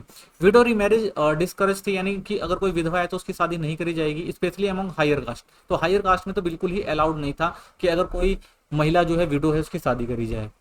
Forms of marriage, marriage की फॉर्म देखें तो 8 टाइप्स था, धर्मशास्त्र में 8 टाइप की जो है मैरिज की बात की गई है, ठीक है ना, जिसमें ब्रह्मा, गंधर्वा, असुर ऐसे विवाह होते थे। लेकिन ब्रह्मा जो मैरिज थी उसको मेन माना जाता था भाई, उसको सही माना जाता था। Gift of daughter to learn man with dowry was most idealise. तो भाई जो ब्रह्म विवाह था उसको मेन माना जाता था कि एक पिता अपनी पुत्री की शादी करता है और बदले में कन्यादान करता है और उसको कुछ दहेज के रूप में सामान देता है, ठीक है ना। तो ये जो था आइडलाइज विवाह था, इसको ब्रह्म मैरिज कहा जाता है। प्रॉपर्टी रिलेशन की बात करते हैं तो अमोंग मैन अगर देखें तो प्रॉपर्टी का जो राइट था ज्यादातर वो मैन को ही होता था। इनहेरिटेंस ऑफ ग्रेनफुली पैट्रिलियन, यानी पूरा देखें तो भाई जो अधिकार होता था वो पुरुष का ही अधिकार होता था प्रॉपर्टी पे, महिलाओं का अधिकार नहीं होता था। सन शेयर्ड इक्वली प्रॉपर्टी, यानी जो किसी भी परिवार में जो बच्चे होते थे, लड़के होते थे, उन पे जो प्रॉपर्टी होती थी वो शेयर की जाती थी इक्वली, ठीक है ना। The oldest son often receive special right. हाँ, स्पेशल राइट जो है वो कुछ जो ओल्ड जो बड़ा बेटा होता था उसको दिया जाता था। मान लीजिए अगर पिता मुखिया है और पितृ सत्ता चल रही है तो जो उसका उत्तराधिकारी जो मुखिया है वो बेटे को बना दिया जाएगा। तो इस तरह से उत्तराधिकार जो थे वो बड़े बेटे को दिए जाते थे, लेकिन प्रॉपर्टी में जो था वो हर बेटे को इक्वल राइट दिया जाता था। प्रॉपर्टी कुल बी डिवाइड अमॉन्ग ब्रदर और जॉइंट फैमिली कंटिन्यूड, ठीक है ना। तो भाइयों में बढ़ती थी, या अगर जॉइंट फैमिली है तो जॉइंट फैमिली में भी जो है प्रॉपर्टी बांटी जाती थी। अमॉन्ग वुमेन की बात करें तो वुमेन प्रॉपर्टी राइट्स वर लिमिटेड, तो बहुत लिमिटेड था। इन हैड स्त्री धन दिया जाता था शादी के टाइम में उन्हें, जो भी ज्वेलरी गिफ्ट जाती थी, but no share in ancestral property, लेकिन प्रॉपर्टी में जो अधिकार था वो नहीं दिया जाता था। कुड नॉट सेल और ट्रांसफर फैमिली प्रॉपर्टी, और महिलाओं को जो है प्रॉपर्टी जो है वो खरीदने और बेचने का भी अधिकार नहीं था। Window rights widows right were restricted to maintenance not ownership, यहाँ तक कि जो विधवा होती थी उनको मेंटेनेंस और जो ओनरशिप है ये सब चीजें भी नहीं दी जाती थी। कास्ट एंड प्रॉपर्टी की बात करते हैं तो land grant were often made the ब्राह्मण, तो ज्यादा देखा जाए तो भाई जो लैंड होती थी वो ब्राह्मण्स के पास होती थी, ठीक है ना। एक ऊपर प्लेट इंस्क्रिप्शन पे बहुत सारी जगह आपने देखा होगा लिखा भी गया है कि दान दी जाती थी इनको। तो enhancing the layer social and economic power, क्योंकि भाई इकोनॉमिक पावर उनके पास थी, तो ब्राह्मणों को कई बार आप देखते हैं कि उनको दान में जमीनें दी जाती थी। Lower caste often remind landless labour, तो जो लोअर कास्ट थे उनके पास जमीन नहीं होती थी, वो लैंडलेस होते थे, उनको सिर्फ लेबर का काम दिया जाता था, वो लेबर होते थे। तो कह सकते हैं ancient and early medieval India social structure was deeply hierarchical, ठीक है ना, हायरार्कल था यानी उच्च वर्गों के हाथ में था। डोमिनेंट वर्ण जाति का डिवीजन था। It become increasingly rigid with practice, और इसको कठोरता से लागू भी किया गया था। अनटचेबिलिटी भी थी, पैट्रियार्की सिस्टम भी देखने को मिलता हमें। रीजनल डाइवर्सिटी थी, ठीक है ना, लेकिन धीरे धीरे क्या हुआ, बाद में कुछ लोगों ने मूवमेंट करके इसको जो है वो भी किया, कम करने का भी प्रयास किया, ये चीजों को हटाने का भी प्रयास किया, ठीक है ना। और बाद में धीरे धीरे इंडियन सोसाइटी में कंटिन्यूस चेंज आते गए और बहुत सारे बदलाव भी हमें आगे जाके देखने को मिलते हैं। आइए अब नेक्स्ट क्वेश्चन देखते हैं। अगला क्वेश्चन है discuss the renunciatory tradition in ancient India religion through the special reference to doctrine the practice of Buddhism and Jainism. How did this tradition challenge the Vedic order and promote alternate spiritual path. तो इसमें हम समझेंगे कि किस तरह से एक नई जो रेनिशेटरी ट्रेडिशन आती है वो किस तरह से हमारी सोसाइटी में बदलाव लेकर आती है एंशिएंट और मिडिवल टाइम में, ठीक है ना। और जिसमें दो प्रमुख थे वो थी बुद्धिज्म और जैनिज्म। ये जो आइडियोलॉजी थी किस तरह से इसने जो है उस टाइम के जो सोसाइटी को उसको बदलने का काम किया। तो देखिए द रेन्यूसेटरी ट्रेडिशन यानी जिसे हम सन्यासी परंपरा भी कहते हैं, India religious thought the make a major philosophical and social development. तो इसने क्या किया, हमारे देश के अंदर फिलोसफिकल और जो सोशल डेवलपमेंट था उसको आगे बढ़ाने में बहुत महत्वपूर्ण योगदान दिया। Originating under the 6th century BC emphasise withdrawal from worldly life, यानी उन्होंने कहा भाई कि जो भी संसार में समस्याएं हैं, यानी उस टाइम की जब बात कर रहे हैं तो उन्होंने जो भी समस्याएं उन समस्याओं को निपटान के लिए कहा भाई अगर आपको सही जीवन जीना है तो नॉन वायलेंस, ठीक है ना, एसेथिज्म, स्पिरिचुअल लिबरेशन, मोक्ष, थ्रोट, सेल्फ डिसिप्लिन, आपको तभी मिलेंगी ये सारी चीजें जब आप क्या होंगे, सेल्फ डिसिप्लिन होंगे, ठीक है ना, और सेल्फ रियलाइजेशन करेंगे तभी ये सारी चीजें जो है आपको मिलेंगी। Two of the most influential renunciatory religion that across during this time, तो दो रिलीजन उभर कर आते हैं बुद्धिज्म और Jainism. Both question the ritual and caste hierarchy, दोनों ने जो ब्राह्मिकल जो एक रिचुअल चले आ रहे थे या जो कास्ट हायरार्की आ रही थी उसको क्या किया, इन्होंने चैलेंज किया और इन्होंने कहा कि भाई और instead offered a universal ethical, तो उन्होंने यूनिवर्सल और एथिकल एक्सपेरिमेंटल पैथ की बात करी। अगर आपको क्या चाहिए, मोक्ष चाहिए तो, ठीक है ना, अगर आपको सेलिब्रेशन चाहिए तो आपको क्या करना पड़ेगा, एक यूनिवर्सल एथिकल और एक्सपेरिमेंटल रास्ता चुनना पड़ेगा, तभी जाके आप क्या पा सकते हैं, सेलिब्रेशन पा सकते हैं। The rise of renunciatory tradition historical अगर कॉन्टेक्स्ट में देखते हैं तो around 16th century BC India witness the second urbanisation with the rise of cities. तो इसी टाइम हमने देखा था भारत के अंदर सेकंड अर्बनाइजेशन आ रहा था, यानी सिटीज, ट्रेड और सोशल ग्रुप जो और मर्चेंट, ठीक है ना, तो और आर्टिशियंस, ये सारी चीजें हम देखने, भाई आर्टिशियंस भी आ रहे थे, यानी उस समय जो था बहुत मेजर चैलेंजेस हो रहे थे हमारे सोसाइटी के अंदर। तो दिस चेंज ब्राउड और डिस्टिफिकेशन विद द ऑर्थोडॉक्स वैदिक सिस्टम, तो इसने क्या किया, जो हमारी पुरानी सोच थी, ऑर्थोडॉक्स जो विचारधारा थी, वैदिक सिस्टम था, उसको भी चैलेंज करने का काम किया। इम्फेसाइज रिचुअल सैक्रिफाइस, ठीक है ना, तो उन्होंने जो रिचुअल सैक्रिफाइस है उनको करने से मना किया। सोशल इनक्वलिटी के ऊपर जो है बात करनी शुरू करी। ब्राह्मिकल जो सुप्रीमेसी है उसको चैलेंज करना शुरू किया। तो ये सारे जो चैलेंज हमें इस टाइम देखने को मिलते हैं। In this context Shramana movement like Buddhism and Jainism emerge as a reform spiritual alternative. तो इस टाइम जो था बुद्ध धर्म और जैन धर्म जैसे जो थे, उन्होंने क्या किया भाई, एक स्पिरिचुअल जो अल्टरनेट दिया लोगों को, ठीक है, कि आप लोग जो है कि जो पुरानी आप जिस कॉन्टेस्ट में चल रहे हैं, यानी जो भी आपके प्राचीन धर्म की जो भी मान्यताएं हैं उसके द्वारा आपको मोक्ष प्राप्त नहीं होगा, ठीक है ना। आपको क्या करना पड़ेगा, एक अल्टरनेट पैथ यूज करना पड़ेगा, तभी क्या कर सकते हैं आप, आपको जो सर्वेशन या कह सकते हैं आपको मोक्ष मिल सकता है। इसकी बात कही उन्होंने।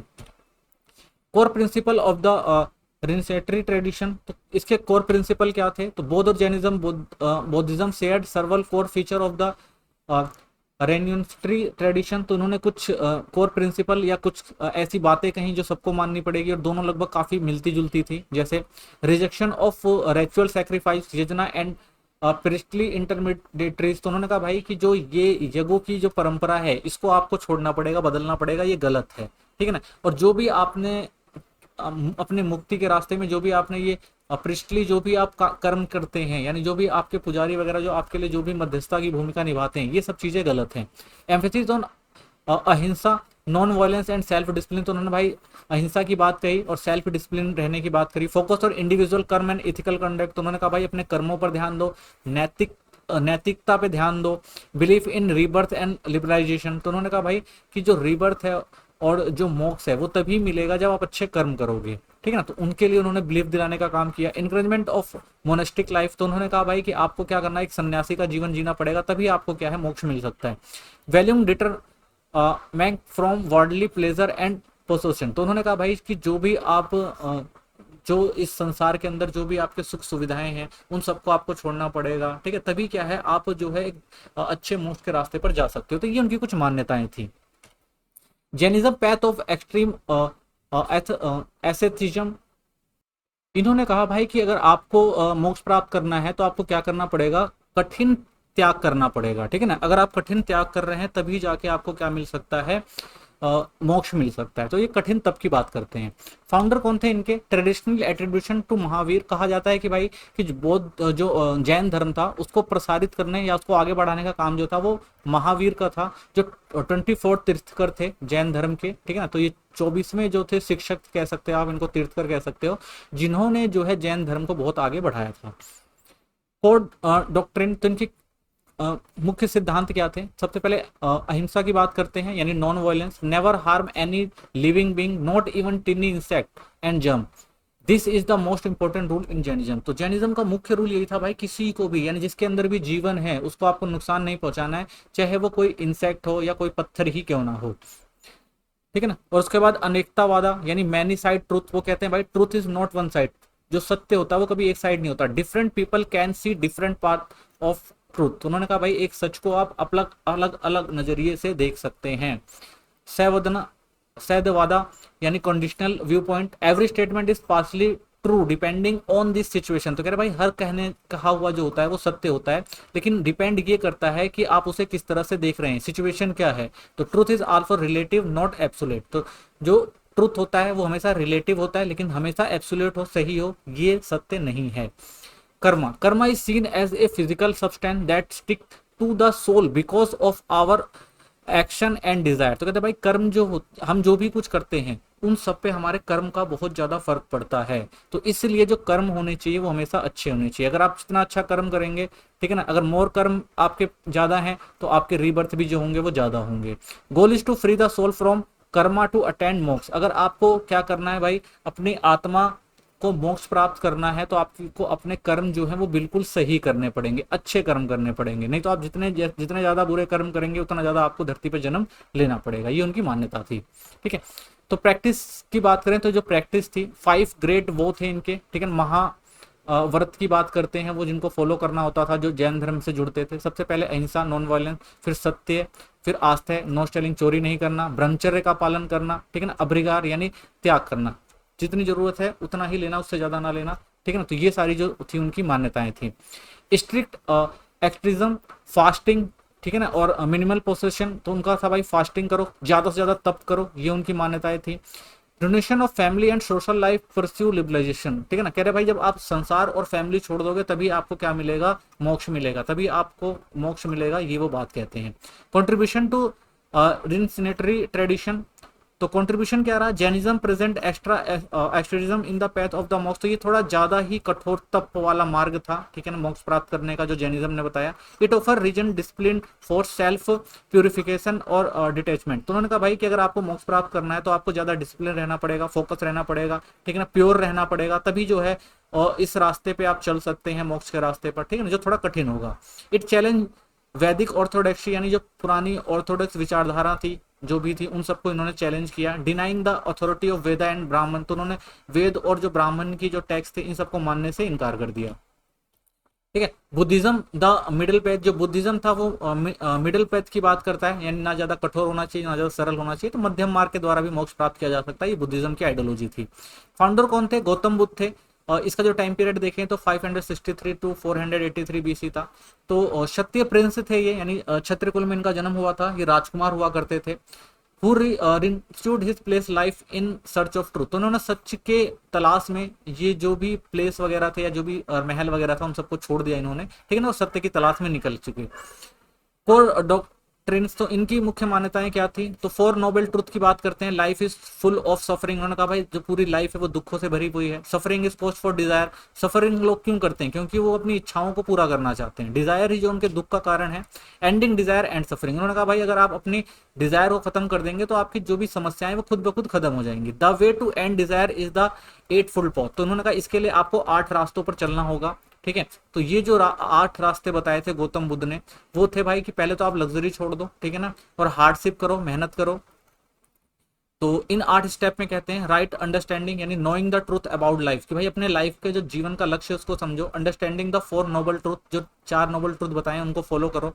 राइट थॉट, अच्छा सोचो। Thinking with kindness, love and listening, go to hearted and great, यानी कभी लालची ना बनो, सबके लिए भले की बात करो, ठीक है ना, दयालु रहो, ये बात कहते हैं। राइट स्पीच, कहते हैं भाई हमेशा सही बोलना चाहिए, ट्रूथ बोलना चाहिए, ठीक है ना, और सभ्य बोलना चाहिए, ठीक है ना, किसी को हर्ट नहीं करना चाहिए। राइट एक्शन, अच्छी चीजें करो, ठीक है ना, डू, किसी को नुकसान मत पहुंचाओ, किसी की चोरी मत करो, कभी गलत चीजें मत बोलो। राइट लिवलीहुड, अच्छे से रहना चाहिए, ठीक है ना, earning a living in honest, यानी ईमानदार और किसी को नुकसान ना हो ऐसा काम करो। राइट एफर्ट, ऑलवेज अच्छे से जो एफर्ट हमेशा अच्छे होने चाहिए। Always trying improve your thought और एक्शन, यानी जो भी आपके विचार हैं, जो भी आपके कर्तव्य हैं उनको हमेशा क्या करो, अच्छे एफर्ट की तरफ लेके जाओ, ठीक है ना, बैड हैबिट्स को छोड़ो।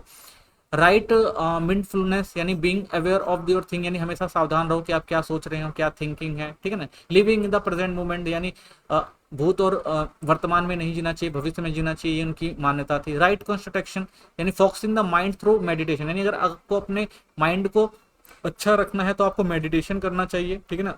डीप पीस, यानी अंतर आत्मा से शांति और बुद्धिमत्ता से साथ जो है वो काम करना चाहिए। ये जो थे 8 स्टेप जो फॉलो करने के लिए कहते थे बुद्ध, ठीक है ना। प्रैक्टिस की बात करें तो बुद्धिस्ट प्रैक्टिस, तो ये मोनास्टिक लाइफ जीनी होती थी, संघ में रहना पड़ता था, ठीक है, ब्रह्मचर्य का पालन करना पड़ता था, ठीक है, मेडिटेशन करना जरूरी था, बिंगिंग और ठीक है ना, और स्टडी बैगिंग करना पड़ता था, यानी भीख मांग के, ठीक है ना।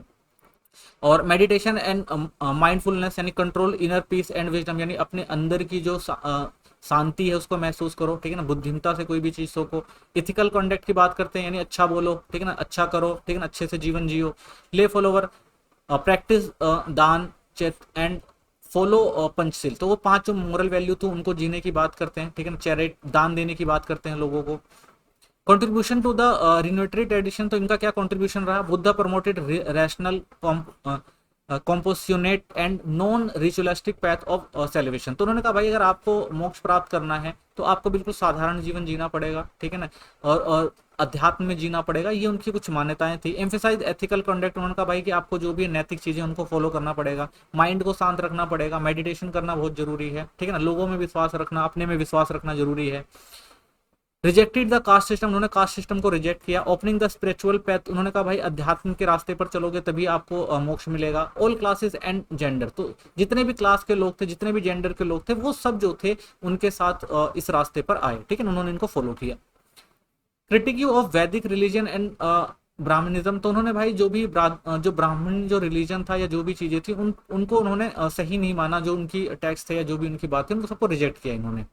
Rejected the authority of the Vedas, Brahmin ritual, इन सबको उन्होंने नेग्लेक्ट किया। Criticise the explicit control religion knowledge of Brahmin, तो उन्होंने कहा भाई कि जो भी रिलीजन है या जो भी ब्राह्मण नॉलेज जो भी बात कही जा रही है वो सब सत्यता पर आधारित नहीं, उसको क्रिटिसाइज किया उन्होंने। अपोज एनिमल सेक्रीफाइस इन ये, उन्होंने जो भाई जानवरों की बलि वगैरह दी जाती थी यज्ञ में, उन सब का विरोध किया। Supported universal ethic hierarchy privilege, तो उन्होंने भाई जो यूनिवर्सल इथिक है यानी जो वैश्विक सिद्धांत है, जो नैतिक भावना है, उनको उन्होंने क्या किया भाई, मान्यता देने की बात कही। ठीक है, introduce the idea the spiritual liberation, तो उन्होंने कहा भाई सबको जो है अध्यात्म के ऊपर चलना चाहिए। ठीक है ना, सबकी अपनी पर्सनल रिस्पॉन्सिबिलिटी है, वो चीजों को अच्छे से समझे। ठीक है ना, और जो भी ये प्रेस्टली सर्विस है, जो भी ये जो पुजारी वर्ग जो भी बातें करते हैं, सबको उन्होंने मानने से जो है इनक्रोज किया, और नई आइडिया जो उन्होंने डेवलप किए। ठीक है ना, तो ये सारी जो चीजें थी बुद्धिज्म में हमें देखने को मिलती है और जैनिज्म में देखने को मिलती है, जो क्या करते हैं, विरोध करते हैं जो पुराने रिलीजियस टेक्स्ट हैं या वैदिक जो भी साहित्य थे, या जो भी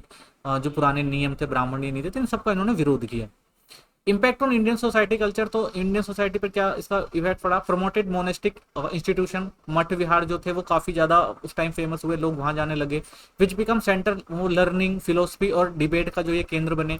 इन्फ्लुएंस आर्ट एंड आर्किटेक्चर, इससे क्या हुआ भाई, आर्ट और आर्किटेक्चर जो था काफी प्रभावित हुआ। आप देख सकते हैं जैसे स्तूप हो गए, रॉक कट केव अजंता और एलोरा में आपको देखने को मिलती है। इनकरेज लिटरेचर जो आगे आए, जैसे प्राकृतिक पाली लिटरेचर काफी आपको देखने को मिलेंगे। Making religion teaching accessible to common people, अब जो था रिलीजियस जो थिंकिंग थी या जो टीचिंग थी वो आम लोगों तक आराम से पहुंच सकती थी। Played a role in democratise religion, यानी उन्होंने क्या किया भाई, एक जो धर्म को है वो एक डेमोक्राइज तरीके से एक्सप्लेन करने की कोशिश करी, स्पेशली अमॉन्ग मर्चेंट एंड जो आर्टिस्ट कम्युनिटी, खासकर जो मर्चेंट लोग होते थे और जो आर्टिस्ट थे, तो उन्होंने कम्युनिटी ने इसको बहुत आगे तक ले गए और रिलीजन को एक डेमोक्रेटाइज तरीके से पेश किया लोगों के सामने अपने आर्ट से। तो कह सकते हैं जो रिन्यूकेटरी ट्रेडिशन थी बुद्धिज्म में और जैनिज्म में, इन्होंने चैलेंज किया था भाई जो भी पुरानी हायरार्की और रिलीजियस या वैदिक सिस्टम चल रहा था। ठीक है ना, और उन्होंने भाई जो नई विचारधारा लेकर आए, चाहे वो इथिकल लिविंग हो, नॉन वायलेंस हो, पर्सनल स्पिरिचुअल एफर्ट हो, तो इन पे इन्होंने फोकस किया, जिससे जो है यूनिवर्सल लाइब्रेशन, ठीक है ना, लिबरेशन की बात कही। ठीक है ना, और इसका इम्पैक्ट भी काफी पड़ा इंडियन सब कॉन्टिनेंट पे। अगर आप देखते हैं तो बहुत सारे लोग इनसे इंपायर हुए और पुरानी जो भी मान्यताएं थी उनको इन्होंने छोड़ा। बहुत सारे लोगों ने बौद्ध धर्म और जैन धर्म के साथ आए। ठीक है, चलिए अब नेक्स्ट क्वेश्चन देखते हैं। अगला क्वेश्चन है, discuss the rise of theistic trend in Indian religion with special reference to Puranic Hinduism, the Murugan cult in Indian, the Mahabuddha tradition and emergence of Tantra, how did this movement transform Indian religion life. ठीक है, तो ये question है, answer देखते हैं। From the early century common era Indian religion thought saw a significant transformer with this theistic movement centered on personal devotion, ritual worship, philosophical reinterpretation of the divinity। यानी इस समय हम देखते हैं, यानी अगर हम अर्ली फर्स्ट सेंचुरी की बात करते हैं तो इस समय भारत का जो रिलीजन था, थॉट थी, उसके अंदर बहुत महत्वपूर्ण बदलाव देखने को मिलता है। ठीक है ना, क्या बदलाव देखने को मिला, इस समय जो लोग थे वो पर्सनल डिवोशन पे बात करते हैं, यानी वो कहते हैं भाई कि व्यक्तिगत भक्ति जो ज्यादा इंपॉर्टेंट है, रिचुअल वर्शिप यानी अनुष्ठान जो पूजा है, या जो फिलोसफिकल रेंटरप्रिटेशन है, यानी कहा जाए कि भाई दार्शनिक जो पहले सोचते थे, जो उनकी सोच थी, उन सब में बदलाव देखने को मिलता है। लोग एक नई भक्ति की बात करते हैं।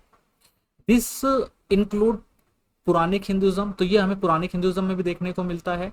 इसमें हमें देखने को मिलता है भाई जो मुर्गन कल्ट इन साउथ में भी देखने को मिलता है, डेवलपमेंट महायान बुद्धिज्म में भी देखने को मिलता है, और ये सारे इमर्ज ऑफ तंत्रा, तो ये सारे जो नए बदलाव जो हैं इनमें हमें देखने को मिलता है भाई किस तरह से भक्ति परंपरा में जो है वो बदलाव आ रहे थे। This tradition emphasise personalised details, तो ये जो भी भक्ति के तरीके थे, इन्होंने किस चीजों पे बात करी कि भाई पर्सनल डिटेल्स, यानी व्यक्तिगत रूप से लोग भक्ति करेंगे। ठीक है ना, उनका खुद की मानता है, उनके खुद के देवता हैं। ठीक है, इन्होंने क्या किया भाई, इमोशनल डिवोशन की बात करी, यानी कि जो भी भक्ति होगी वो भावना के आधार पर भक्ति की जाएगी। ठीक है ना, और सिंबोलाइज रिचुअल होंगे, यानी जो भी अनुष्ठान होंगे वो अपने तरीके से किए जाएंगे। ठीक है ना, कोई भी वो अपने हिसाब से कोई भी एक भगवान मानेंगे और उसके आधार पर उनकी पूजा की जाएगी। रिस्पिंग रिलीजन लाइफ अक्रॉस इंडिया, ठीक है ना, और जो भी धर्म से रिलेटेड चीजें थी, परंपराएं थी, उनको फिर से क्रिएट किया गया। तो ये कुछ नए बदलाव हमें देखने को मिले इस टाइम में। पौराणिक हिंदुइज्म की बात करते हैं। By the early medieval period Puranic Hinduism emerge as a dominant religion framework, तो अगर हम कहते हैं पौराणिक हिंदुइज्म इस टाइम नए तरीके से उभर कर आता है। Vedic element, folk belief and devotional worship, तो इसमें आपको वैदिक एलिमेंट भी कुछ देखने को मिलेंगे। ठीक है ना, कुछ लोक बिलीफ जो थी वो भी देखने को मिलेगी, फोक बिलीफ्स, और कुछ डिवोशनल वर्शिप भी देखने को मिलेगी। ठीक है ना, भक्ति में आराधना, ये सब चीजें भी आपको इसमें देखने को मिलती है। कैरेक्टर क्या थे इसमें, तो based on Purana, compiled between 300,000 BC। अगर हम पुराण की बात करते हैं तो सच एज विष्णु पुराण, शिव पुराण, देवी भक्त पुराण, तो ये सारे जो कैरेक्टर आपको उस टाइम देखने को मिलते हैं, यानी ये जो थी भक्ति परंपरा में नई शुरुआत थी, नए टेक्स्ट आपको देखने को मिलते हैं और यहाँ पर आपको नए भगवान भी देखने को मिलते हैं। Promoted bhakti as a mean of liberation, यानी भक्ति को क्या किया गया भाई, लिबराइज किया गया कि कोई भी भक्ति कर सकता है, ठीक है। पॉपुलराइज द कॉन्सेप्ट ऑफ अवतार, और इसमें अवतार की जो अवधारणा एक आती है जिसमें पर्सनल गॉड्स की बात आती है, भाई कोई भी अपने एक पर्सनल गॉड मान सकते हैं, ठीक है, उनके अवतार की पूजा कर सकते हैं। जिसमें सबसे पहले आप देखने को मिलता है वैष्णविज्म, ठीक है ना, यानी वैष्णववाद। इसमें क्या होता है, फोकस ऑन वर्शिप, विष्णु भगवान की पूजा की बात करी गई, ठीक है ना, जो यूनिवर्स को चलाते हैं, ठीक है ना, अवतार है इनका, ये अवतार के रूप में अवतार लेते हैं जब भी धर्म की हानि होती है या पृथ्वी पे कोई भी गलत काम हो रहा होता है तो ये अवतार लेते हैं और उस चीज को ठीक करते हैं, ठीक है। तो राम और कृष्ण के रूप में इन्होंने अवतार लिया, इनकी पूजा होने लगी।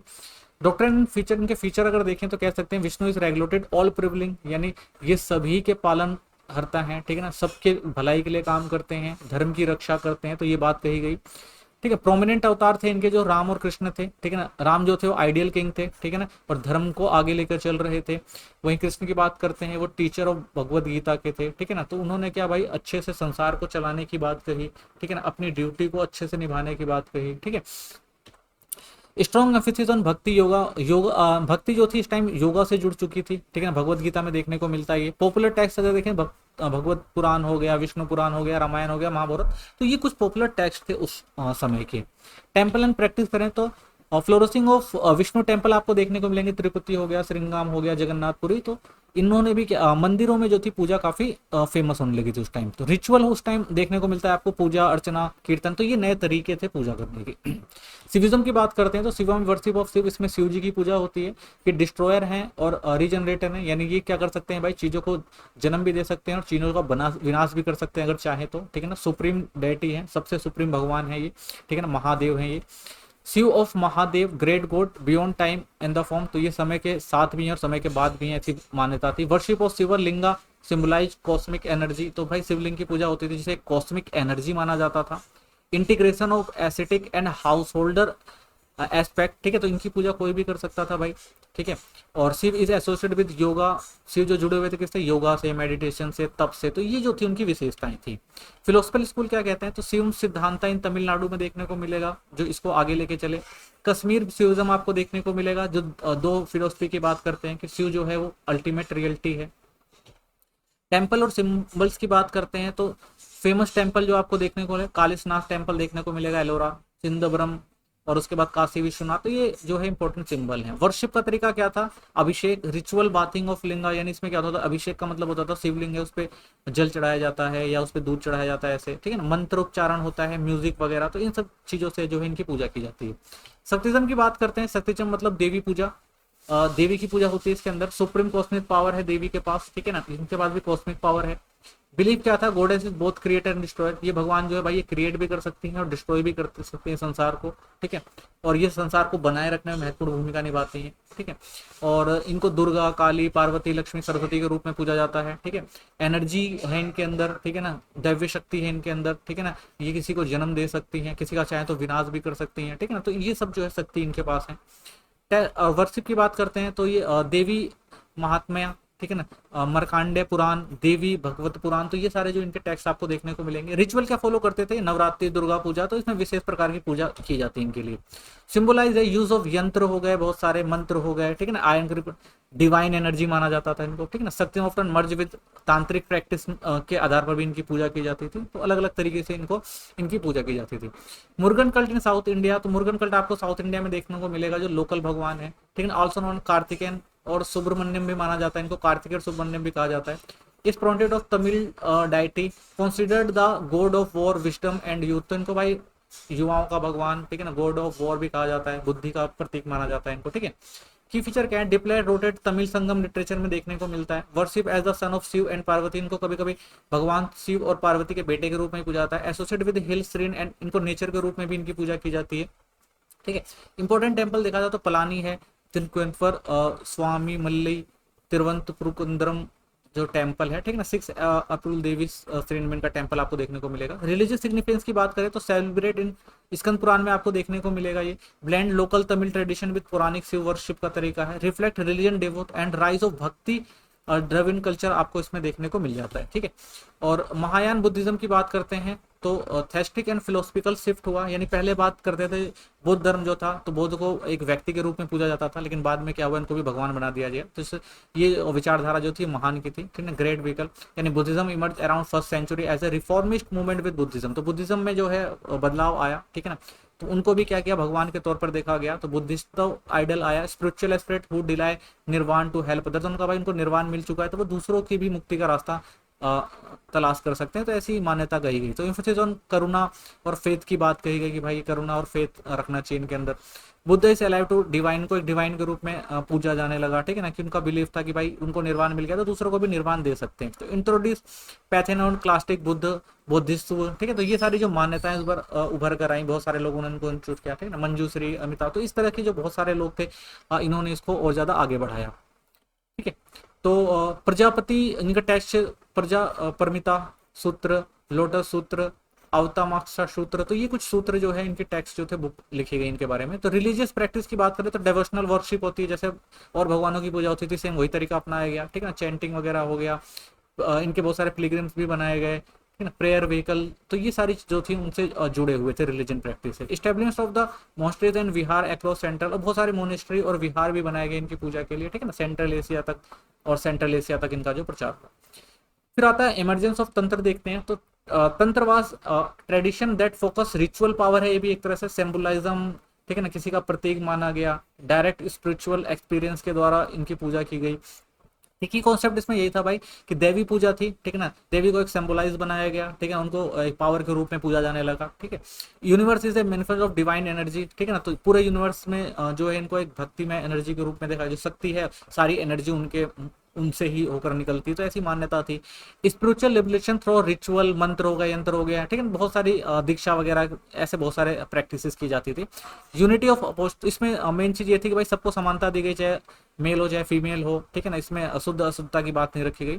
Aimed at transforming both body और कॉन्सिक्वेंसेस, तो कहते हैं भाई कि बदलाव जो होना चाहिए दोनों तरफ से होना चाहिए, आपके माइंड में भी होना चाहिए, आपकी बॉडी में होना चाहिए, तो ऐसी इनकी मान्यता थी, ठीक है। और इन्फ्लुएंस अक्रॉस ट्रेडिशन, इन्फ्लुएंस की बात करें तो प्रेजेंट इन हिंदुज्म में आज भी आपको देखने को मिल जाता है, शिव शक्ति और तंत्र के रूप में इनकी पूजा की जाती है, ऐसे इन्फ्लुएंस है। ऑल्सो इन्फ्लुएंस बुद्धिस्ट तंत्र, व्याजरा और जैन तंत्र सेक्ट, तो ऐसे आपको देखने को मिलेगा, बुद्धिस्ट में भी देखने को मिलता है, जैन में भी ये सब चीजें देखने को मिल जाती है। प्रैक्टिस क्या है, वर्शिप करनी होती थी, कुंडलिनी हो गई, चक्र हो गया, ठीक है ना, डिटाइज यंत्र हो गए, तो इन सब तरह से इनकी पूजा की जाती है। यूज ऑफ मुद्रा, मॉडल्स, एस्टोटिक रिचुअल, तो बहुत सारे पुराने तरीके के जो रिचुअल है वो फॉलो करते थे ये लोग। ऑफ्टन सेक्रेटिव ट्रांसमिटेड ओरली थ्रू गुरु के थ्रू, तो ये सारी जो थे इनके वर्शिप के तरीके से, तो ठीक है, हम कह सकते हैं कि जो ट्रेंड था रिलीजियन, जो थेस्टिक ट्रेंड शुरू हुआ, यानी आस्तिक आंदोलन जो हुआ भारत में, वो बहुत आगे तक गया। तो हिंदुज्म में आप देखेंगे तो बहुत सारे भगवानों की पूजा होने इस टाइम शुरू हुई, ठीक है ना, विष्णु हो गए, शिव हो गए, ठीक है ना, बुद्ध हो गए, ठीक है ना, लोकल भगवान मुर्गन वगैरह, तो ऐसे बहुत सारी पूजाएं उस टाइम आपको देखने को मिलती है। बहुत सारे फिलोसफी जो थॉट थे वो भी आगे उभर कर आए। आइए अब नेक्स्ट क्वेश्चन देखते हैं। अगला जो हमारा question, discuss the development of literacy technical work in Sanskrit, Prakrit and Tamil during ancient and early medieval India, highlighting their key feature, genres and contribution to Indian knowledge system. ठीक है, चलिए आंसर देखते हैं। Ancient and early medieval India witness a rich and diverse tradition of literacy and technical writing in multiple language, ठीक है, तो अलग अलग लैंग्वेज में लिखा गया, Sanskrit, Prakrit and Tamil. This language serve a medium of religion, तो जो मीडियम होता था इनका लिखने का, रिलीजन हो गया, फिलोसफिकल हो गया, या कई जगह आपको साइंटिफिक भी देखने को मिलेगा, पोएटिक भी देखने को मिलेगा, ड्रामेटिक एक्सपेंशन में भी लिखा गया था। Well Sanskrit emerge as a classical language, वहीं संस्कृत को हम क्लासिकल लैंग्वेज समझ सकते हैं, scholarship, high culture. Prakrit and Tamil reflected more regional थी, ये पॉपुलर ये भी थी, और वर्नकल करंट्स जो चीजें थी उन सब चीजों के बारे में यहाँ पे लिखा जाता था। Together this language nurtured of vibrant intellectual and artistic civilisation, तो ठीक है, तो बहुत सारी जगहों पर आपको देखने को मिलेगा अलग अलग लैंग्वेज और अलग अलग तरीके से बहुत सारी चीजें लिखी गई, और कई जगह पे हमें एक से अधिक लैंग्वेज भी देखने को मिलती है। तो कैसे इन लैंग्वेज का जो यूज किया गया उन सब चीजों को समझते हैं। संस्कृत लिटरेचर की बात करते हैं सबसे पहले।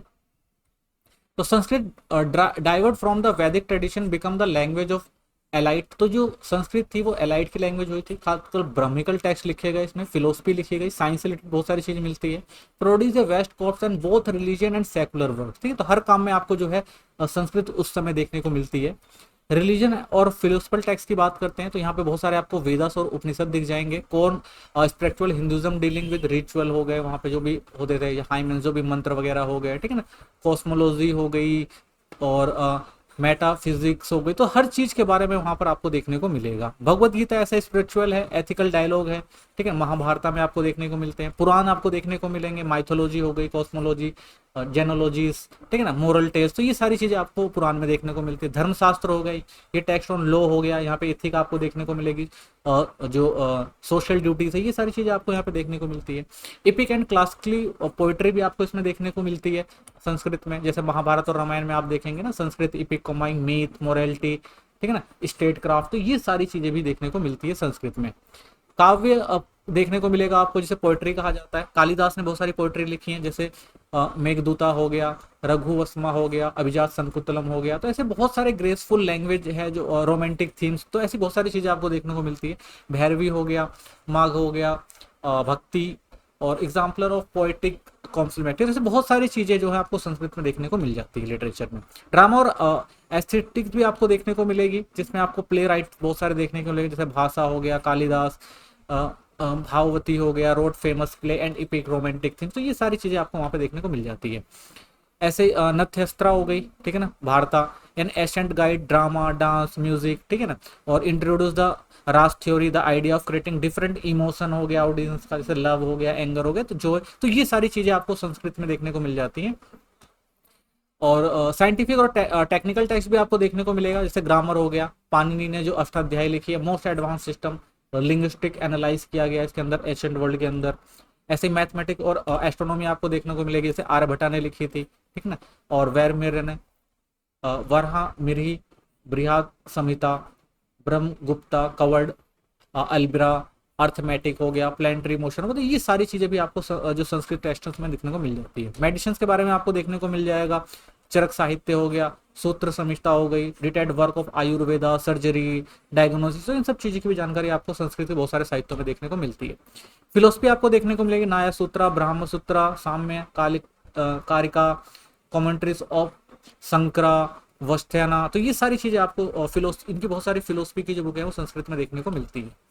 प्राकृतिक लैंग्वेज की बात करते हैं तो Prakrit refer to the group of middle Indo Aryan dialects derived from the early Vedic Sanskrit, ठीक है ना, तो it was used popular literature, इसमें भी बहुत सारे आपको popular literature, drama, Buddhist, Jain text, तो ये सारे इंस्क्रिप्शन, ये सारी चीजें मिल जाती हैं, ठीक है ना।